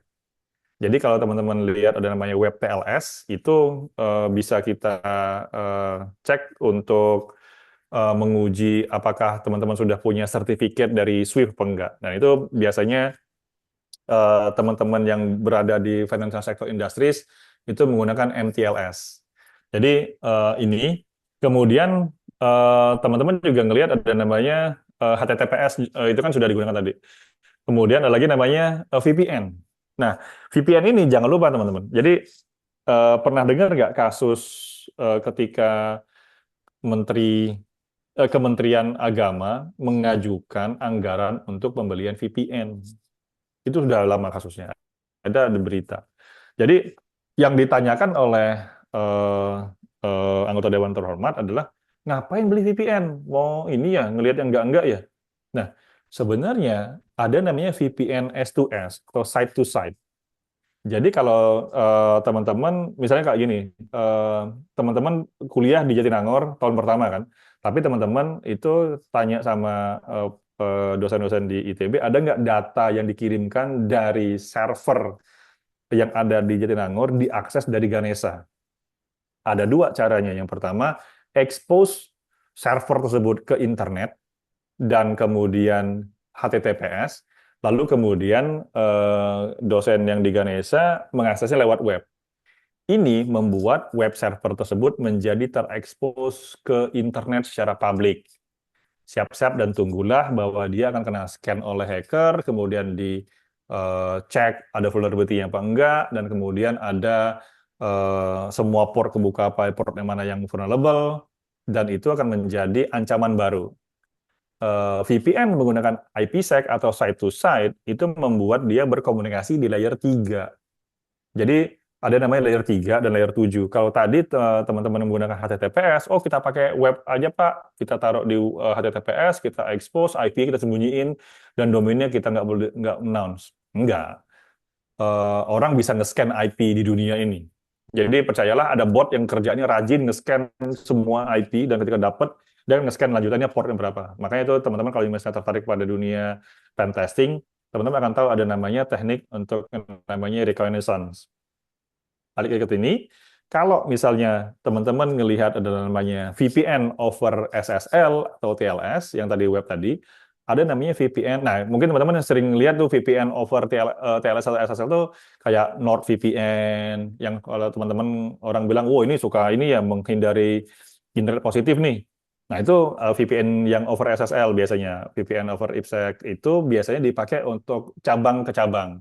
Makanya kalau dari ITB Ganesha mau tukeran data dengan server yang ada di ITB di Jatinangor, yaitu menggunakan site-to-site VPN. Jadi ada konfigurasi di router yang ada key-nya diatur oleh eh, telco. Nah, di sini yang sering suka salah. Key-nya itu yang memegang siapa? Telco kebanyakan. Jadi kalau misalnya ada ISP X di Jatinangor, kemudian dia bilang, oh bisa Pak, kita bisa menggunakan ini kok VPN S2S, S2S atau site to site ke Ganesha. Oke, dikonfig, selesai jalan. Saya suka nanya yang konfig IPsec itu. Key-nya cuma di siapa? Key-nya bukan kita Pak megang, mereka megang. Lah, kalau gitu mereka dong yang bisa ngakses ke gini. Apalagi kita mau zero trust. Jadi makanya kalau misalnya teman-teman mengelola nanti cloud provider yang harus berhubungan dengan kliennya atau merchantnya atau partnernya, itu make sure bahwa VPN site to site-nya dari cloud A ke cloud B-nya itu menggunakan key yang kita generate sendiri. Kadang-kadang kalau di ISP bilang, lah Pak, kan kami akan memanage Pak, nggak bisa. Bapak menyimpan key-nya, ya kita simpan aja key-nya. Jadi kadang-kadang yang VPN over IPsec itu IPsec, IP security, itu key-nya, IKE-nya itu dipegang oleh telco. Jadi taruh di router Jatinangor, taruh di router Ganesha, udah. Terus nanya, key-nya di mana? Oh, nggak tahu Pak, ini by default aja. Ya udah, apa gunanya site to site? Mending taruh aja langsung di internet telanjang. Enggak juga sih. Cuman yang jelas, konsep-konsep inilah yang masih banyak kesalahannya. Jadi, telco juga nganggap, Bapak mau, jadi suka dan balik kan, kalau mau ya manage sendiri Pak. Atau ya, kalau Bapak nggak mau ya saya yang manage. Jadi, encryption in transit itu bisa kita cek seperti ini. Nah, ada juga yang namanya ada namanya tunneling SSH. Tunneling SSH itu biasanya kebanyakan orang-orang untuk ngirim data, tapi dia channelnya channel menggunakan SSH port 22. Jadi kalau dia mau ngambil file di server, dia menggunakan remote SSH, kemudian dia menggunakan SCP. Jadi ada namanya FTPS, ada namanya SFTP. Nah, ini yang kadang-kadang teman-teman suka kebalik-balik tuh kalau di production atau di dunia kerja. FTPS itu sama kayak HTTPS, dia menggunakan apa namanya TLS certificate. Tapi kalau SFTP dia secure FTP menggunakan SSH port 22. Jadi nanti teman-teman akan bicara lagi namanya, kok network port 22 ya Pak? Bukan kalau FTP di port 21. Iya, datanya port 20. Iya, kalau SSH jadi SFTP dia menggunakan port 22 untuk datanya. Jadi yang kayak gini akan banyak irisan-irisan yang, oh saya kan nggak megang network Pak. Iya, nanti akan eventually akan like orang mau nggak mau harus berisa sedikit. Nah ini yang namanya tadi encryption in transit. Jadi TLS itu kalau kita lihat di bawahnya itu TLS protect browser to server, kemudian MTLS protect service to service. Jadi kalau misalnya kayak teman-teman mungkin sudah bermain dengan Kubernetes itu atau Docker, antar ports itu ngobrol pakai MTLS biar secure, biar nggak temper tengah-tengahnya. Atau kemudian teman-teman nge-remote, ini servernya ada di Duren 3 nih atau servernya di AWS nih, saya pakai SSH aja deh untuk masuk ke sana. Dan itu common untuk membuat encryption in transit seperti itu. Jadi kita kalau misalnya ngelihat TLS itu ya bukan untuk cuma masuk sampai ke servernya aja. Di production, di kantor dunia kerja, itu saya tulis di bawahnya access control seperti apa, loggingnya seperti apa, dan secure storage seperti apa. Ini baru in transit. Ada lagi at rest. Rest artinya dia tidur, sembunyi, simpan pas dia tidur, artinya disimpan di database. Nah ini bisa jadi disimpan itu di storage, bisa nyati nyimpannya di database, dan itu banyak encrypted at rest. Kalau teman-teman menggunakan Mac, di sini boleh tahu nggak, yang pakai Mac boleh ngacung? Cuma satu, yang lain pakai apa? Coba yang tinggi, yang pakai Mac siapa?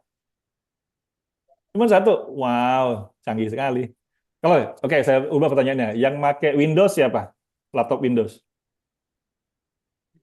Wow, oke. Ya, yang pakai Mac. Mas ngidupin file vault-nya nggak, Mas? Geleng-geleng aja. Kalau iya, jempol. Kalau enggak, geleng-geleng. Tangannya dilambai-lambaikan.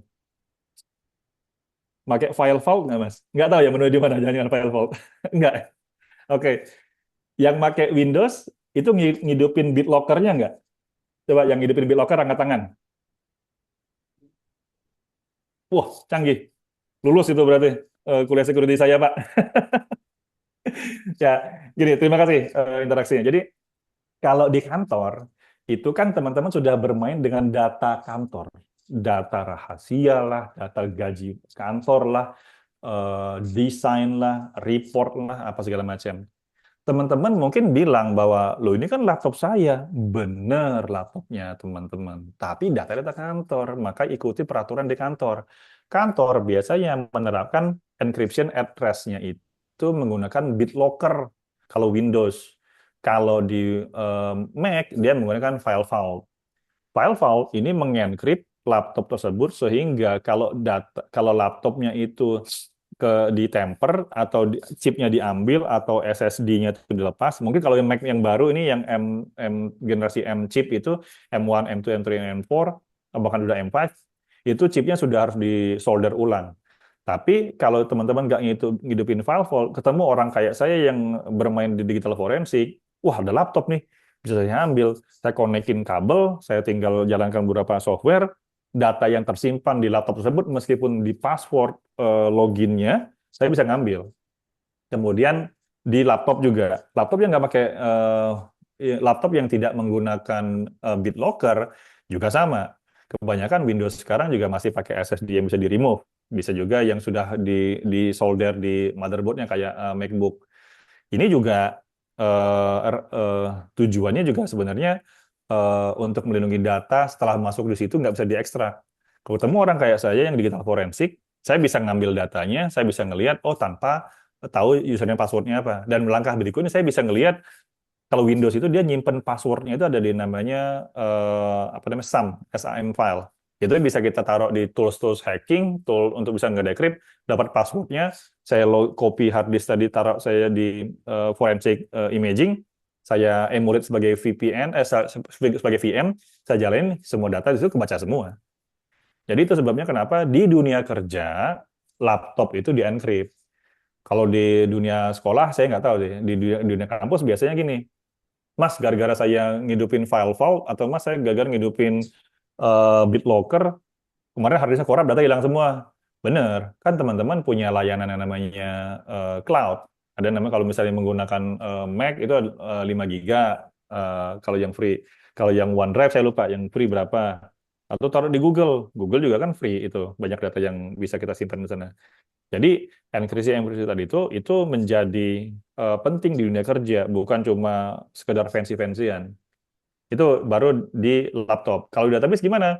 Ada namanya DB encryptions, itu bisa di level OS, bisa di level file systemnya. Sorry, bisa di level file storage dari si MDBF-nya lah, kalau file-file yang di database itu, kalau di Windows database. Jadi file yang di-encrypt, tapi ingat processing power-nya jadi tinggi. Itu sebabnya kenapa kalau teman-teman jadi nanti jadi policy maker, oh semua database harus di-encrypt. Latensi jadi berkurang, latensi jadi gede banget. Untuk login aja, user bisa nunggu 1 menit. Kenapa? Karena di-encrypt Pak, itu kebijakan Bapak X. Nah, itu juga harus dicek balancing yang mana yang kira-kira apa namanya cocok untuk perusahaan. Kemudian ada objeknya, key-nya juga. Ini key-nya simpen di mana? Apa mau simpen kalau misalnya di kantor itu, kalau BitLocker ada namanya Microsoft MBAM, Microsoft BitLocker Administrator Management. Jadi kalau ada username yang ke-lock, laptopnya lupa password, ya dia bisa di-reset menggunakan MBAM tadi itu. Kalau file vault juga bisa pakai menggunakan MDM, Mobile Device Management. Nah, ini di dunia kerja seperti ini, at rest. Ada lagi yang namanya in motions. Jadi data in transit, data at rest, data in motions. Nah, in motion itu jadi ketika dia bergerak di application layer-nya, itu ada proses dia di-decrypt, ada proses di-encrypt. Jadi di dalam memory in process-nya si application layer ini itu bekerja mengencrypt database-nya, mendecrypt database-nya, kemudian dibandingkan, kemudian disimpan lagi. Ini salah satu desain yang perlu kita cermati. Kenapa? Karena kalau teman-teman bermain dengan undang-undang PDP atau bermain dengan PCI DSS, ya ada field level yang harus di teman-teman kelola. Entah itu hash, entah itu tokenize, nah itu encrypt. Kadang-kadang saya sering lihat nih auditornya nanya, ini auditornya yang nanya nih, Mas datanya sudah di encrypt. Saya kan suka iseng ya orangnya. Saya bilang, udah Pak, kita encryptnya pakai Sawan kali Pak ya? Iya Pak, Sawan. Saya pengen dengar reaksinya. Oh Sawan ya Pak, iya iya. Iya. Lah, ini auditornya malah bisa digocek sama auditi. Saya bilang, enggak di Pak, masalah ini bukan enkripsi pakai itu sih Pak. Saya pakai enkripsi ini algoritmanya. Jadi teman-teman yang nanti jadi auditor, kerja di auditor IT, itu jangan sampai nanti ditipu kayak orang kayak saya. Nanti saya bilang saya kerjain tuh teman-teman auditornya. Bisa gitu. Jadi minimal kita bisa tahu apa yang kita cek nanti. Oke. Lanjut, ini kalau yang di cloud. Nah, kalau di cloud itu kan tadi saya bilang bahwa ada enkripsi yang key-nya itu disimpan di storage EC2 servernya atau di GCE-nya kalau Google atau kemudian kalau di apa namanya di KMS. Jadi kalau teman-teman nyimpen encryption key-nya di EC2-nya itu bakal kacau kalau EC2 servernya ke delete. Jadi nggak bisa dipakai lagi database-nya. Nah, makanya disimpannya di KMS. KMS itu kayak HSM mini lah, Key Management Service. Makanya itu ada yang namanya Bring Your Own Key, kemudian ada HSM Back Key. Jadi desain untuk di cloud itu beda ketika pertanyaannya, ini di-encrypt nggak? Iya, di-encrypt. Pakai apa dan di mana key-nya? Nah, ini salah satu use case-nya kalau misalnya, tadi saya bilang bahwa di payment gateway ya. Kebetulan saya kemarin bekerja di Zendesk itu payment gateway selama 4 tahun, dan saya ngeliatin data seperti ini.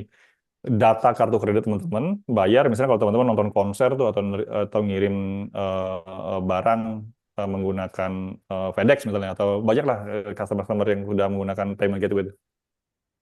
Jadi datanya itu diketik, kemudian dikirim ke API. API itu kayak API-nya si merchant ini, kemudian karena nggak boleh data telanjang dari ujung ke ujung ada, nah ini makanya bisa diakses. Itu pengiriman cardholder data ke checkout server itu harus encrypted menggunakan TLS. Apakah Anda mensupport TLS? Yes, centang. Itu untuk dapat sertifikasi PCI DSS ya. Kemudian dicek mana buktinya. Ini buktinya bahwa kita bisa menerima TLS versi 1.2 dan 1.3. Kemudian kemudian kita dari situ kita tokenize. Tokenize itu tokennya menggunakan mengenerate menggunakan private key kah atau generate menggunakan salt. Nah, kalau yang menggunakan private key itu pakai HSM atau KMS, key-nya disimpan di situ. Setelah tokenize dapat, kita buat tabelnya, dari situ kita kirim tokennya aja. Kenapa? Ini token dari gue ya ke sana gitu. Ya sudah kita proses selanjutnya, sebelumnya.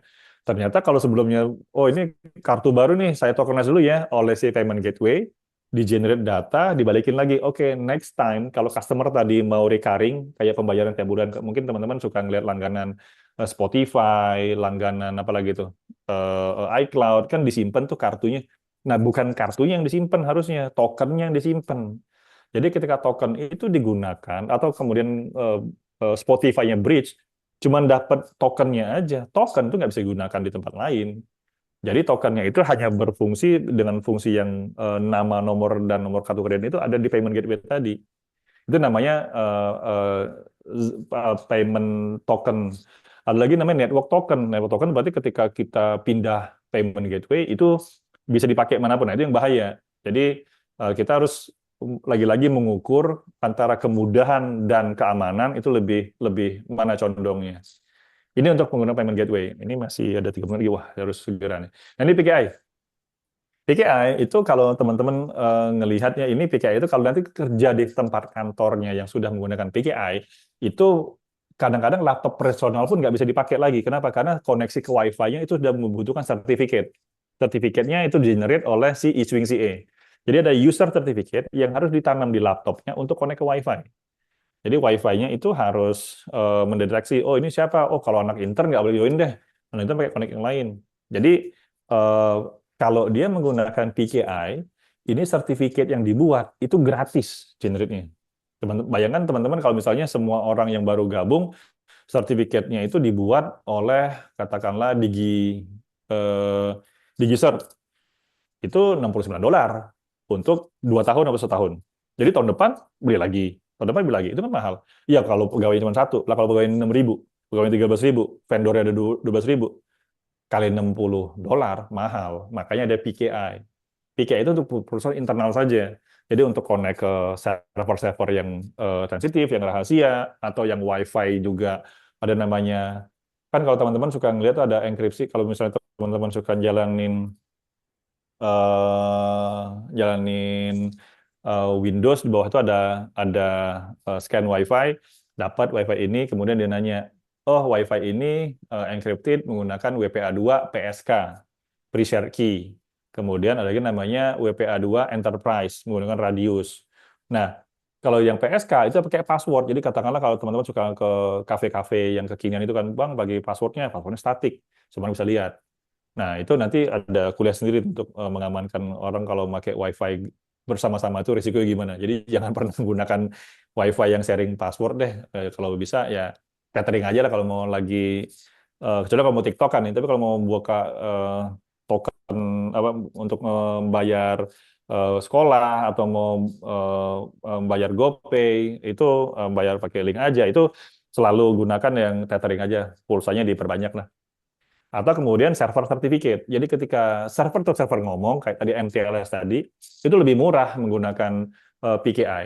Jadi PKI inilah yang akan menggantikan kalau teman-teman lihat suka di internal itu ada sertifikat yang harus accept. Ini karena root CA-nya nggak di-accept oleh teman-teman. Nah, nanti ini yang perlu di tutorial. Saya kemarin datang pertama kali di kantor ini, oh ini ternyata pakai PKI ya. Karena dia lebih murah untuk ngobrol antara server to server, server laptop ke router WiFi, seperti itu. Kemudian berikutnya ini kenapa sih HSM itu penting? Nah, kalau teman-teman tadi pernah membuat tugas generate key certificate menggunakan key pair, menggunakan OpenSSL, kan filenya dalam hard disk tuh. Kalau ketemu orang yang ngerti digital forensik, key-nya bisa diambil walaupun sudah dihapus, pakai menggunakan proses digital forensik retriever. Nah, biar aman, orang yang paranoid itu menggunakan HSM. Jadi ketika dia private key-nya itu nggak mau disimpan di handphone, nggak mau disimpan di laptop, nggak mau disimpan di server, ya disimpannya di HSM, Hardware Security Module. Kayak apa sih Pak bentuknya? Kalau yang kecil, itu kayak gini. Kayak flash disk biasa. Itu, token itu harganya sampai hampir 2 juta. Jadi token itu dia bisa menyimpan di sebelah kanan, lihat itu ada memorinya cuman 70 1 kilobyte. Kalau flash disk kan sekarang mungkin bisa sampai 1 tera ya, yang 2 juta. Ini enggak, cuman ukurannya sebelah kanan total memory capacity cuman segitu. Tapi gunanya cuma untuk menyimpan sertifikat. Nah, di dalam contoh gambar ini cuma satu dia sertifikat yang disimpan oleh dia. Itu yang cuma si logo apa tuh? Logo kunci itu. Ini nggak bisa lagi nih. Yaudah. Lalu ini yang skala kecil untuk USB. Jadi kalau teman-teman misalnya main kripto, trading kripto, itu kan banyak tuh yang pakai menggunakan key-key gitu. Nah, itu dianggap sebagai HSM kecil juga. Tapi kalau udah serius, itu segede gini. Itu networknya lebar 1 U, ada kupingnya bisa tempel di rack server. Kemudian dia total ukuran storage yang bisa disimpan di sini itu cuma 20 mega. Jadi harganya sekitar 400 atau 500 jutaan, cuman bisa menyimpan 20 mega saja. Jadi ini ukuran-ukuran yang disimpan apa sih? Berapa slot yang mau kita buat? Satu slot ada berapa password yang bisa simpan. Jadi HSM itu kalau dibongkar, key-nya atau chipnya diambil, dia langsung rusak. Chipnya langsung kebakar, chipnya rusak. Jadi dia punya namanya tamper proof. Jadi kalau misalnya ketika data diekstrak, dan itu langsung rusak dia. Nah, ini yang kita ultimate goal ketika teman-teman diminta untuk menjadi security architect dan PKI. Tidak hanya kriptografi knowledge aja yang teman-teman harus tahu, tapi juga ada namanya governance policy-nya gimana. Siapa yang boleh request, siapa yang megang key tadi, siapa yang harus merotate key tadi, kapan key tadi harus dimusnahkan, kapan key tadi harus didistribusiin ke orang lain, tapi jangan sampai kebalik, yang mana private key, mana public key. Itu harus dikuasai di luar teknis teman-teman hafal komen OpenSSL. Kemudian ketika tadi arsitekturnya ini kalau dari RUSI di bawahnya langsung sertifikat boleh nggak? Jangan. Kalau sertifikatnya expire, yang atas bubar semua tuh RUSI-nya. Jadi harus bukan segmentasi untuk arsitektur RUSI. Kemudian life cycle-nya sekarang berlaku sertifikat berapa sih? 200 hari. Oke, kalau dia lebih dari 200 hari gimana? Itu udah violations dari policy. Jadi harus gimana? Harus ada automation untuk mengganti proses secara otomatis. Kemudian ada lagi namanya setelah itu kalau ada yang ngutak-ngatik, kalau ada yang ngubah-ngubah sendiri gimana? Ada lognya apa enggak? Incident response-nya gimana? Nah, ini yang perlu dipelajari di luar kelas kriptografi di kelas, tapi juga harus dilihat lagi dari jauh jaraknya. Ini juga ketika sertifikatnya error, itu gimana caranya? Cara ngasih taunya, sertifikat kamu 2 hari lagi error loh. Kalau kamu nggak renew, customer-customer yang connect ke kamu, itu bakal nggak bisa connect lagi. Nah, itu kan harus punya automation untuk request lagi. Jadi, PKI itu langsung juga ngomong komunikasinya gimana, cara mendistribusiin public key-nya si Rusia ini gimana, biar orang lain bisa trust. Ini lumayan kompleks tas seperti ini. Nah, ini yang tadi saya bilang key management. Jadi ketika dia bisa generate, kemudian disimpan, kemudian digunakan, kemudian di-rotate.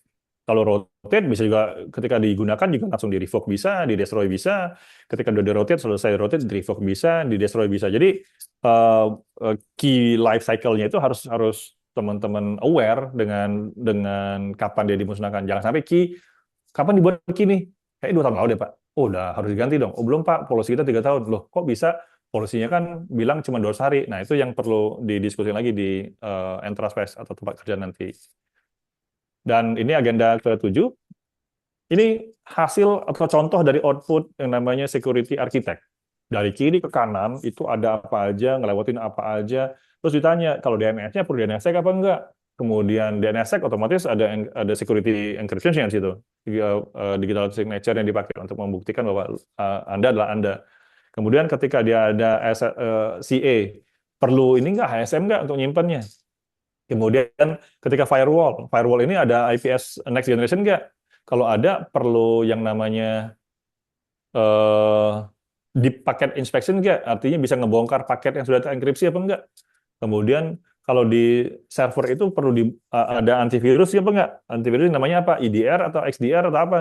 Jadi begitu banyaknya komponen-komponen yang di sini yang kita tidak serta-merta cuma ngomongin kriptografi itu di satu titik doang. Dia harus dari ujung ke ujung.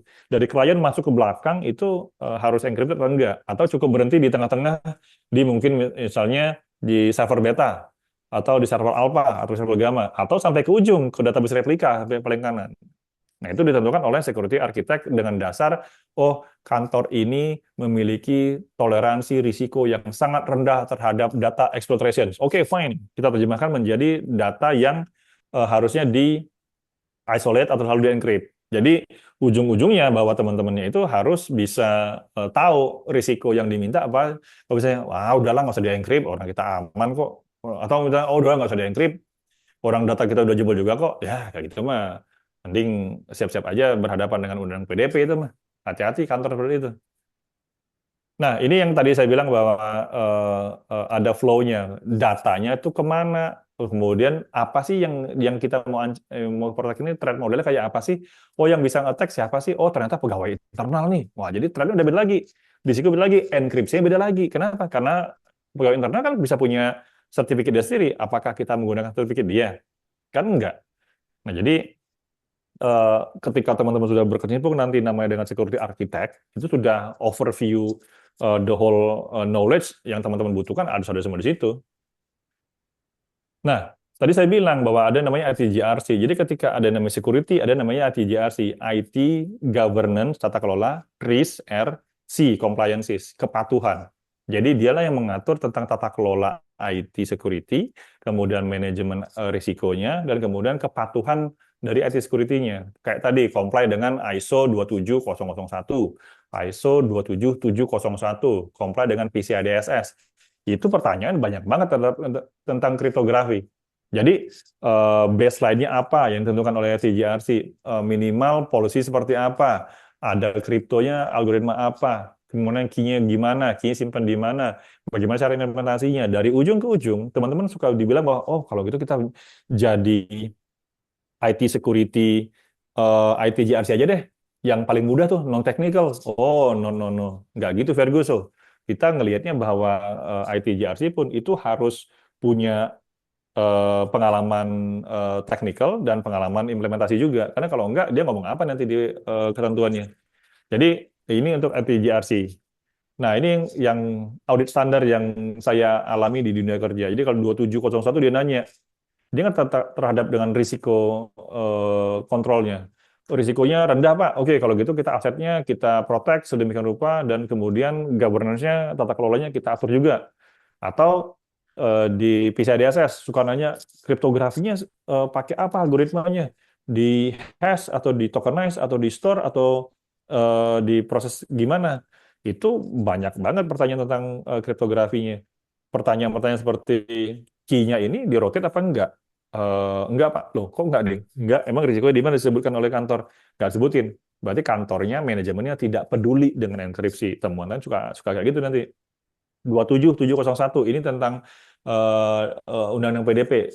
Bukan, bisa comply dengan mematuhi ini biar comply dengan undang-undang PDP. Jadi kalau ada data personal, itu diapain? Di-encrypt kah?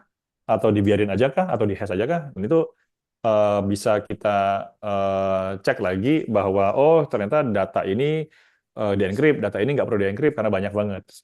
Jadi kalau kita lihat kotak bawah itu professional license-nya adalah standar itu bukan kertas kerja doang, bukan cuma kertas, tapi dia bisa mengenforce penggunaan kriptografi, menggunakan enkripsi, itu bisa apa namanya kegiatan yang bisa berulang-ulang.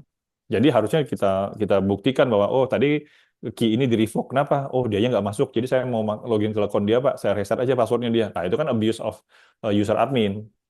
Jadi yang seperti ini yang perlu kita buktikan ketika teman-teman nanti masuk ke dunia kerja di security dan di audit. Ini tadi saya bilang bahwa audit itu biasanya nanya apa sih? Tadi sudah bilang bahwa enkripsinya ada di mana, datanya di mana, yang punya key siapa, rotasinya gimana, kayak gitu-gitu. Oke, mungkin ini case tadi kayaknya sih tinggal 20 menit lagi. Kayaknya ini contohnya aja nih. Jadi kalau yang sebelah kiri itu static di API-nya ditulis secret di situ, ketika di commit ya semua orang bisa ngelihat. Yang benar adalah gimana aplikasinya itu ngebaca tadi itu API secretnya dan JWT secretnya itu di KMS atau di secret manager. Itu biasanya di cloud ada. Jadi risiko yang tadi mau dibilangkan code leak-nya atau secret leak-nya itu, yaitu bisa dimitigasi dengan list privilege, dengan rotation dan audit log. Ini yang use case pertama. Use case kedua, database-nya dienkripsi, tapi log datanya masih ada. Ya iyalah, karena dia setelah dienkrip, dia menulis lognya ke file, atau lognya ke CM, atau lognya ke tempat teman-temannya itu bisa ngelihat, semua orang bisa ngelihat, loh apa gunanya di-encrypt kalau data kita bisa lihat di log jadi nggak encrypted. Jadi ini use case yang kedua. Terus yang ketiga, ini audit tadi payment gateway, ini kayaknya udah ya, kita skip aja. Nah ini HSM tadi, ini yang diimportan itu HSM-nya nggak bisa diedit, nggak bisa diekspor. Jadi ketika sudah teman-teman generate private key-nya di dalam situ, ya udah nggak bisa diekspor lagi. Jadi itu gunanya kenapa private key-nya pun bahkan nggak bisa diambil, nggak bisa dibaca oleh coding lagi. Jadi PKI itu bukan bukan cuma kriptografi, tapi udah kayak operasi kepercayaan lah. I trust you, I don't trust you, so you have to follow certain procedures, certain protocols. Tapi kalau yang trusted, ya dia bisa langsung connect dalam MTLS, kemudian di-generate file-file yang diperbolehkan atau mengakses file-file yang diperbolehkan. Mungkin itu, dan closingnya ini, makanya kalau saya minta teman-teman, in the future, kalau teman-teman masih memang berniat di dunia cyber security, itu jangan cuma berhenti di dunia di kelas saja. Jadi coba buat deh aplikasi. Jadi kalau misalnya nge-spawn ya yang free tier lah, kalau kayak di AWS ada free tier $300 buat server ke server, ngobrol seperti apa, praktek lakukan secure coding seperti apa. API buat sendiri menggunakan misalnya apa namanya Node.js mungkin ya, atau mungkin pakai TypeScript ya silahkan. Kemudian coba konfigurasi sendiri gimana sih cara mengkonfig HTTPS yang benar. Kemudian kalau nyimpan user dan passwordnya diapain sih? Di hash bukan di encrypt, pakai algoritma apa, cara bacanya gimana. Kemudian ketika dia komunikasi antar node, antar server, ada JWT-nya dibaca dari depan, tengah pilotnya diverifikasi setelah ada signature-nya. Dan itu yang build. Kalau operate, cobalah teman-teman pakai Linux-nya di laptopnya itu, coba diinstal, install sendiri laptop Linux-nya seperti apa lewat VM deh, biar nggak mengformat data yang ada di laptop. Menggunakan VMware kayak gratis dia ada. Kemudian atau mungkin menggunakan Oracle Cloud, itu gratis juga. Jadi atau VirtualBox ya, yang biasa teman-teman pakai untuk kuliah. Kemudian dari situ belajar gimana cara menggunakannya, kemudian loggingnya seperti apa. Kemudian masuk ke tata kelola sekalian. Nah, jadi policy dan standar seperti apa sih? Jadi kebanyakan kalau misalnya kita ngelihat di cuman kriptografi di kelas itu sebelah kiri doang itu masih. Tapi ketika teman-teman masuk ke dunia kerja itu sudah bergesernya lumayan jauh dia. Dan ini kok berhenti. Dan ini mindsetnya harus di-shift. Jadi dari classroom tuh, kalau dari cuma nanya apa itu AS, RSA, SHA, mikirnya lebih luas lagi. Datanya apa sih? Yang mana sih disebut data? Ancamannya apa? Terus kemudian key-nya di mana? Siapa yang bisa decrypt? Dan siapa yang bisa kontrol? Kita bisa buktikan bahwa kita on control. Atau itu cuman ya disuruh aja lah sama itu. Kita nggak tahu. Kita harusnya bisa bisa ngebaca itu. Nah itu yang kayak gitu. Coba mindsetnya itu ketika teman-teman ngebuat AS key langsung disimpan di lokal, wah itu mah bisa di-expose kemana-mana itu. Jadi mindset silakan digeser, dan kemudian ini final message-nya, arsitek itu penting. Jadi untuk dunia security itu ya bukan cuma arsitektur doang, bukan cuma encryption doang, tapi juga sudah memegang arsitektur juga, implementasi gimana cara menggunakan kriptonya, kemudian trust, integrity, modelnya seperti apa, tata kelola seperti apa, dan kemudian apa namanya operations key life cycle seperti apa. Mungkin itu. Jadi use encryption bukan untuk cuma mengamankan, tapi juga untuk menciptakan trust di sistemnya. Oke, Mungkin itu. untuk materinya, Pak. Berikutnya Pak Burman mau ngasih kuis dengan Oh, hadiah jadi link saya aja. nggak tahu di slide-nya kok sepi. Ada kesalahan nggak di slide saya atau gimana? Nggak bisa apa? Nggak bisa bertanya. Nggak bisa bertanya ya? Ya udahlah. Oke, nanya lagi. Em, Apa gimana? ada pertanyaan nggak dari siswa, Pak? Silakan, kita masih ada waktu 10 menit. Ada pertanyaan. Ya, Ayo, 10-15 menit, Pak. saat ada 3 orang petanya. Siapa yang pertama? Ya, sebutin nama ya. Boleh, boleh.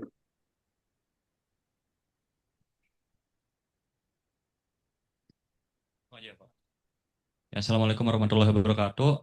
Nama Muhammad Waalaikumsalam. dan terus saya pengen nanya Pak soal kriptografi post kuantum gitu. Jadi Oh ya, PQC. kalau apa kalau Indonesia tuh kira-kira siap nggak ketemu serangan apa komputer kuantum? Oh, itu aja deh. Oke. Tadi namanya siapa, Mas? Tadi, Mas? Raffi. Raffi. Oke, Raffi. Raffi. Oke, langsung aja, Pak. Mungkin, Pak. Langsung Langsung mungkin jawab ada aja. langsung pertanyaan keduanya bisa sekali langsung jawab. Ada satu lagi nanya. Ayo, ayo siapa yang mau nanya lagi? Eh, masa nggak ada? Oke, saya bertanya Pak Oh, Titin. Dengan ya, ad- silakan, Pak. dengan adanya AI sekarang, apakah AI akan menggantikan bidang cyber security? Oh, cyber security. Waduh, ini saya udah langsung diganti oleh AI ini, Pak. Oke, dua itu aja dulu ya. Oke, baik, baik. Mungkin langsung jawab dulu. Jadi, tadi ada 3 orang, Pak. Cuman 1 orang, Raffi doang nanya. Oke, satu orang lagi siapa? Ayo, satu lagi biar kita Tadi ada yang tuntas. nanya. Ada Nah, itu, tuh, Pak. tuh.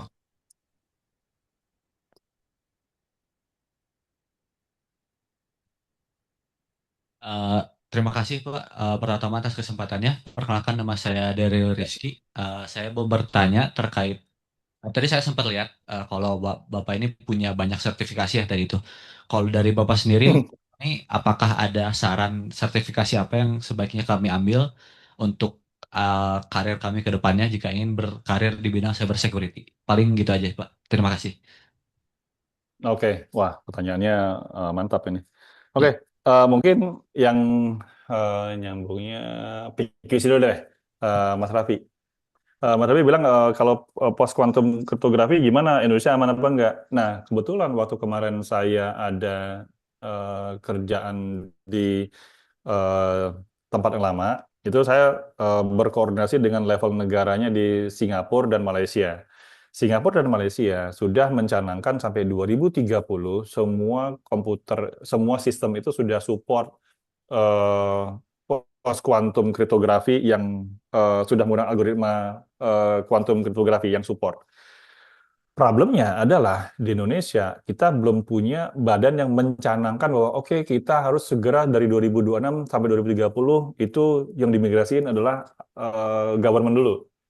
Malaysia dan Singapura mereka menggunakan badan di level negara sendiri itu untuk mengatur bahwa post quantum itu sudah harus dilakukan seawal mungkin. Kenapa? Sekarang mereka menggunakan AS256 enkripsi yang lumayan canggih. Kemudian key-nya 256. Kemudian ciphermontnya mungkin apa XTS atau CTR. Ini mungkin akan butuh waktu lama untuk enkripnya. Tapi orang-orang yang sudah pernah security breach ke kantor yang sudah security breach, breach-nya itu dia mengkolek data yang encrypted. Dia bilang, nggak apa-apa deh, encrypted, tapi saya kolek dulu. Makanya orang bilang harvest now, decrypt later. Itu di post quantum cryptography itu selalu terngiang-ngiang bahwa ya udahlah orang lain tuh pasti akan nggak bakal bisa ngebuka kok enkripsi dari saya. Tapi by the time mereka sudah membuka itu, ya datanya sudah expired, datanya sudah berganti. Yakin datanya berganti. Rahasia negara kan lebih lama durasinya. Jadi makanya ketika saya ngelihat PQC ini, Indonesia belum di-lead oleh level negara. Kalau di level Malaysia dan Singapura, mereka sudah memastikan bahwa untuk connect ke payment gateway di level negara harus sudah menggunakan algoritma yang quantum proof. Jadi beberapa algoritma itu kalau nggak salah ada 2 yang mereka, dan negara mereka punya algoritma sendiri. Nah, Indonesia itu karena tidak ada standar, maka mereka menyarankan kalau Indonesia mau menggunakan PQC ada 2 algoritma yang bisa kalian pakai nih. Problemnya adalah ketika kita menggunakan SSL atau TLS RSA 2048. Library sudah banyak bisa membaca RSA. Gimana dengan library orang-orang yang menggunakan PQC apa namanya? eh, PQC algoritma yang disupport oleh NIST. Library sudah ada atau belum? Kemudian kalau misalnya di NIST kan kalau nggak salah ada yang namanya MLKEM atau MLDSA. Kemudian dari situ support nggak library-nya? Library belum ada, Pak. Ya terus klien gimana cara connect-nya? Maka mereka punya namanya fallback algorithm. Fallback algorithm ini menggunakan algoritma yang lama. Cuman karena dia masa transisi, maka mereka duluan lah yang harus implementasi quantum cryptography ini. Itu baru untuk koneksi.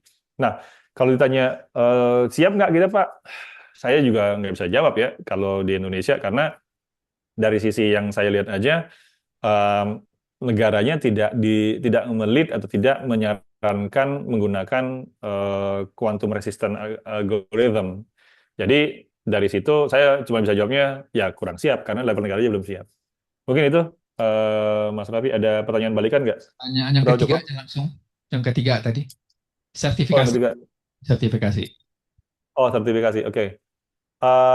Dari Rizky sertifikasi. Nah, pertanyaannya bagus.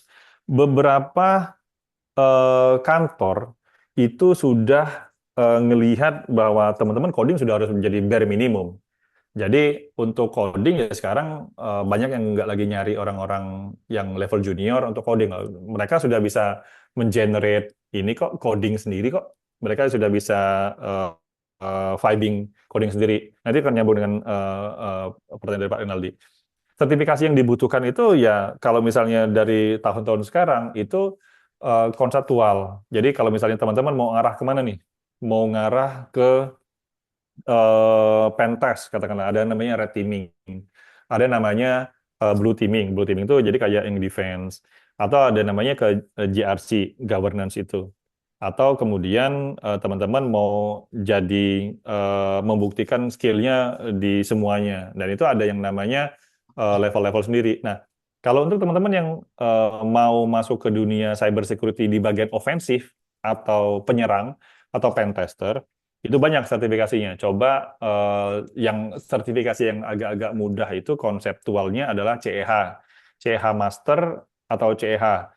Itu ujiannya ada semacam lab juga. Labnya, jadi kalau misalnya dikasih lab, kemudian di hack. Kalau zaman saya dulu CEH itu cuma pilihan ganda. Jadi saya bingung kenapa orang diukur kemampuan security-nya tapi dalam pilihan ganda. Ya, karena memang pada zaman dulu belum siap. Saya dulu CEH versi 41 itu tahun 2005. Sementara kalau sekarang sudah versi 13. Nah, CEH itu dia ada enkripsi yang apa namanya? Enkripsi yang sorry, CEH itu ada lab yang harus diselesaikan, namanya CEH Master. Naik lagi levelnya itu namanya OSCP. OSCP itu beneran dikasih waktu 24 jam, ada 5 server yang harus dihack, kemudian ya silakan pakai teknik apapun, tapi nggak boleh menggunakan tools-tools yang lain yang dilarang. Jadi ada beberapa tools yang sudah disebutkan dilarang digunakan dalam ujian ini. Atau mau berbasis web, OSWE misalnya, ujian untuk pentas untuk web. Jadi itu untuk ofensif ada banyak. Ada lagi yang defensif. Defensif itu kayak maunya jadi apa? Jadi SOC, SOC analyst. Jadi tadi saya ada sertifikasi dari ISAKA namanya CCOA. Itu saya cuma iseng dong ngambil tes. Oh, ini untuk menguji skill ini kali ya, skill jadi SOC ya. Jadi dia pengen ngelihat kita kalau nanti ada insiden itu gimana sih, apa sih yang dihandle, siapa yang melakukan apa, kemudian kalau udah nemu ini harus dilakukan apa. Itu kayak orang-orang yang sudah siap melakukan siap melakukan investigasi misalnya. Itu ada CCOA misalnya. Kalau misalnya digital forensik itu kita pakai menggunakan sertifikasi CHFI itu ada tuh isi council. Cuma ada lagi yang level-levelnya yang dari GIAC misalnya, GIAC itu ada juga, cuman GIAC itu lumayan mahal sertifikasinya untuk apa namanya entry level 9.200 sorry 9.200 USD. Itu sudah kayak harga mobil listrik tuh satu tuh. Jadi jangan ngarah ke sana dulu, tapi ngarah dulu yang untuk sertifikasi-sertifikasi yang masih levelnya acceptable. Jadi kayak tadi MAD namanya, itu ada MAD Mitre, itu untuk yang blue team. Kalau misalnya yang GRC gimana? Ada juga yang di GRC untuk memastikan bahwa dia certified risk management, CISREC.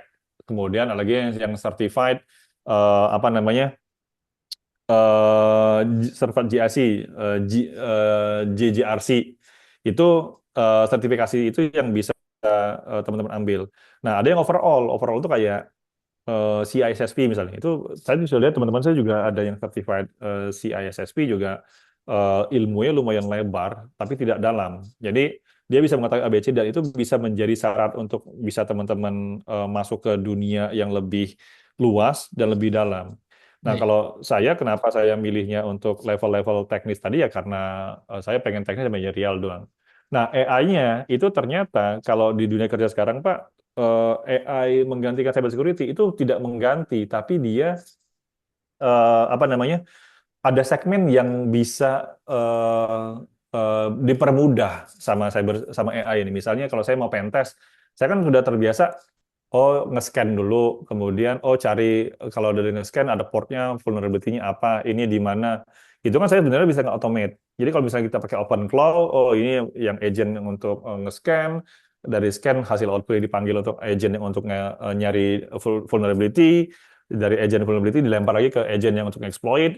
Itu sebenarnya mempermudah kita, tapi kita tetap memvalidasi. Oh, ini hasilnya gini, hasilnya ini. Nah, itu ada beberapa tools yang sudah dibilang udah automate. Pertanyaan kalau semua automate, siapa yang ngerjain? Nah, yang ngerjain kan yang kontrol si AI-nya. Ya. Berarti jangan khawatir bahwa AI itu bakal menghilangkan cyber security, tapi malah membuat cabang-cabang baru dalam security. Zaman dulu nggak ada yang namanya cyber security for AI atau security for AI. Sekarang sudah ada. Jadi jangan khawatir dengan AI akan menggantikan kita. Justru yang jadi khawatir adalah ketika teman-teman, udah ntar aja deh. Nanti juga AI gantiin, lah malah nggak belajar deh AI. Jadi Ya. mungkin itu Pak jawabannya Pak, Baik. sekaligus tiga. Pak Tintin, Pak Burman, berhubung waktunya juga sudah Oh, udah habis. habis ya? Ada kelas berikutnya, mahasiswa ada berikutnya, dan kelas ini mau dipakai untuk Oh ya, kelas baik. berikutnya. Kita ucapkan terima kasih banyak dan beri aplaus kepada Pak Burman Noviansa. Ya, Nanti Raffi dan Darielnya mohon kalau punya nomor apa namanya? Punya nomor link ajanya tolong kabarin Pak ya. Nanti Dariel sama Dariel sama Raffi. kasih Kalau hadiah. Bapak nggak bisa dapat Pak, kan Ustaz, dosen. dari istri juga ada souvenir buat Pak Tintin sama sertifikat. Nanti saya kirim lewat ini aja ya, lewat kurir. Oke, Oh ya baik Pak. Baik tutup begitu. hanya sampai di sini. Terima kasih ya sudah mendengarkan dari awal sampai akhir. Nanti bisa kontak Pak Tintin ya, boleh ya, lewat LinkedIn aja Boleh ya. boleh Pak, boleh. Ya kalau ada yang mau Boleh. bertanya, karir dan segala macam bisa kontak lewat LinkedIn tadi ya. Ya, Baik, terima boleh. kasih. Kita tutup kuliah hari ini. Selamat sore semuanya. Wassalamualaikum warahmatullahi wabarakatuh. Waalaikumsalam warahmatullahi wabarakatuh.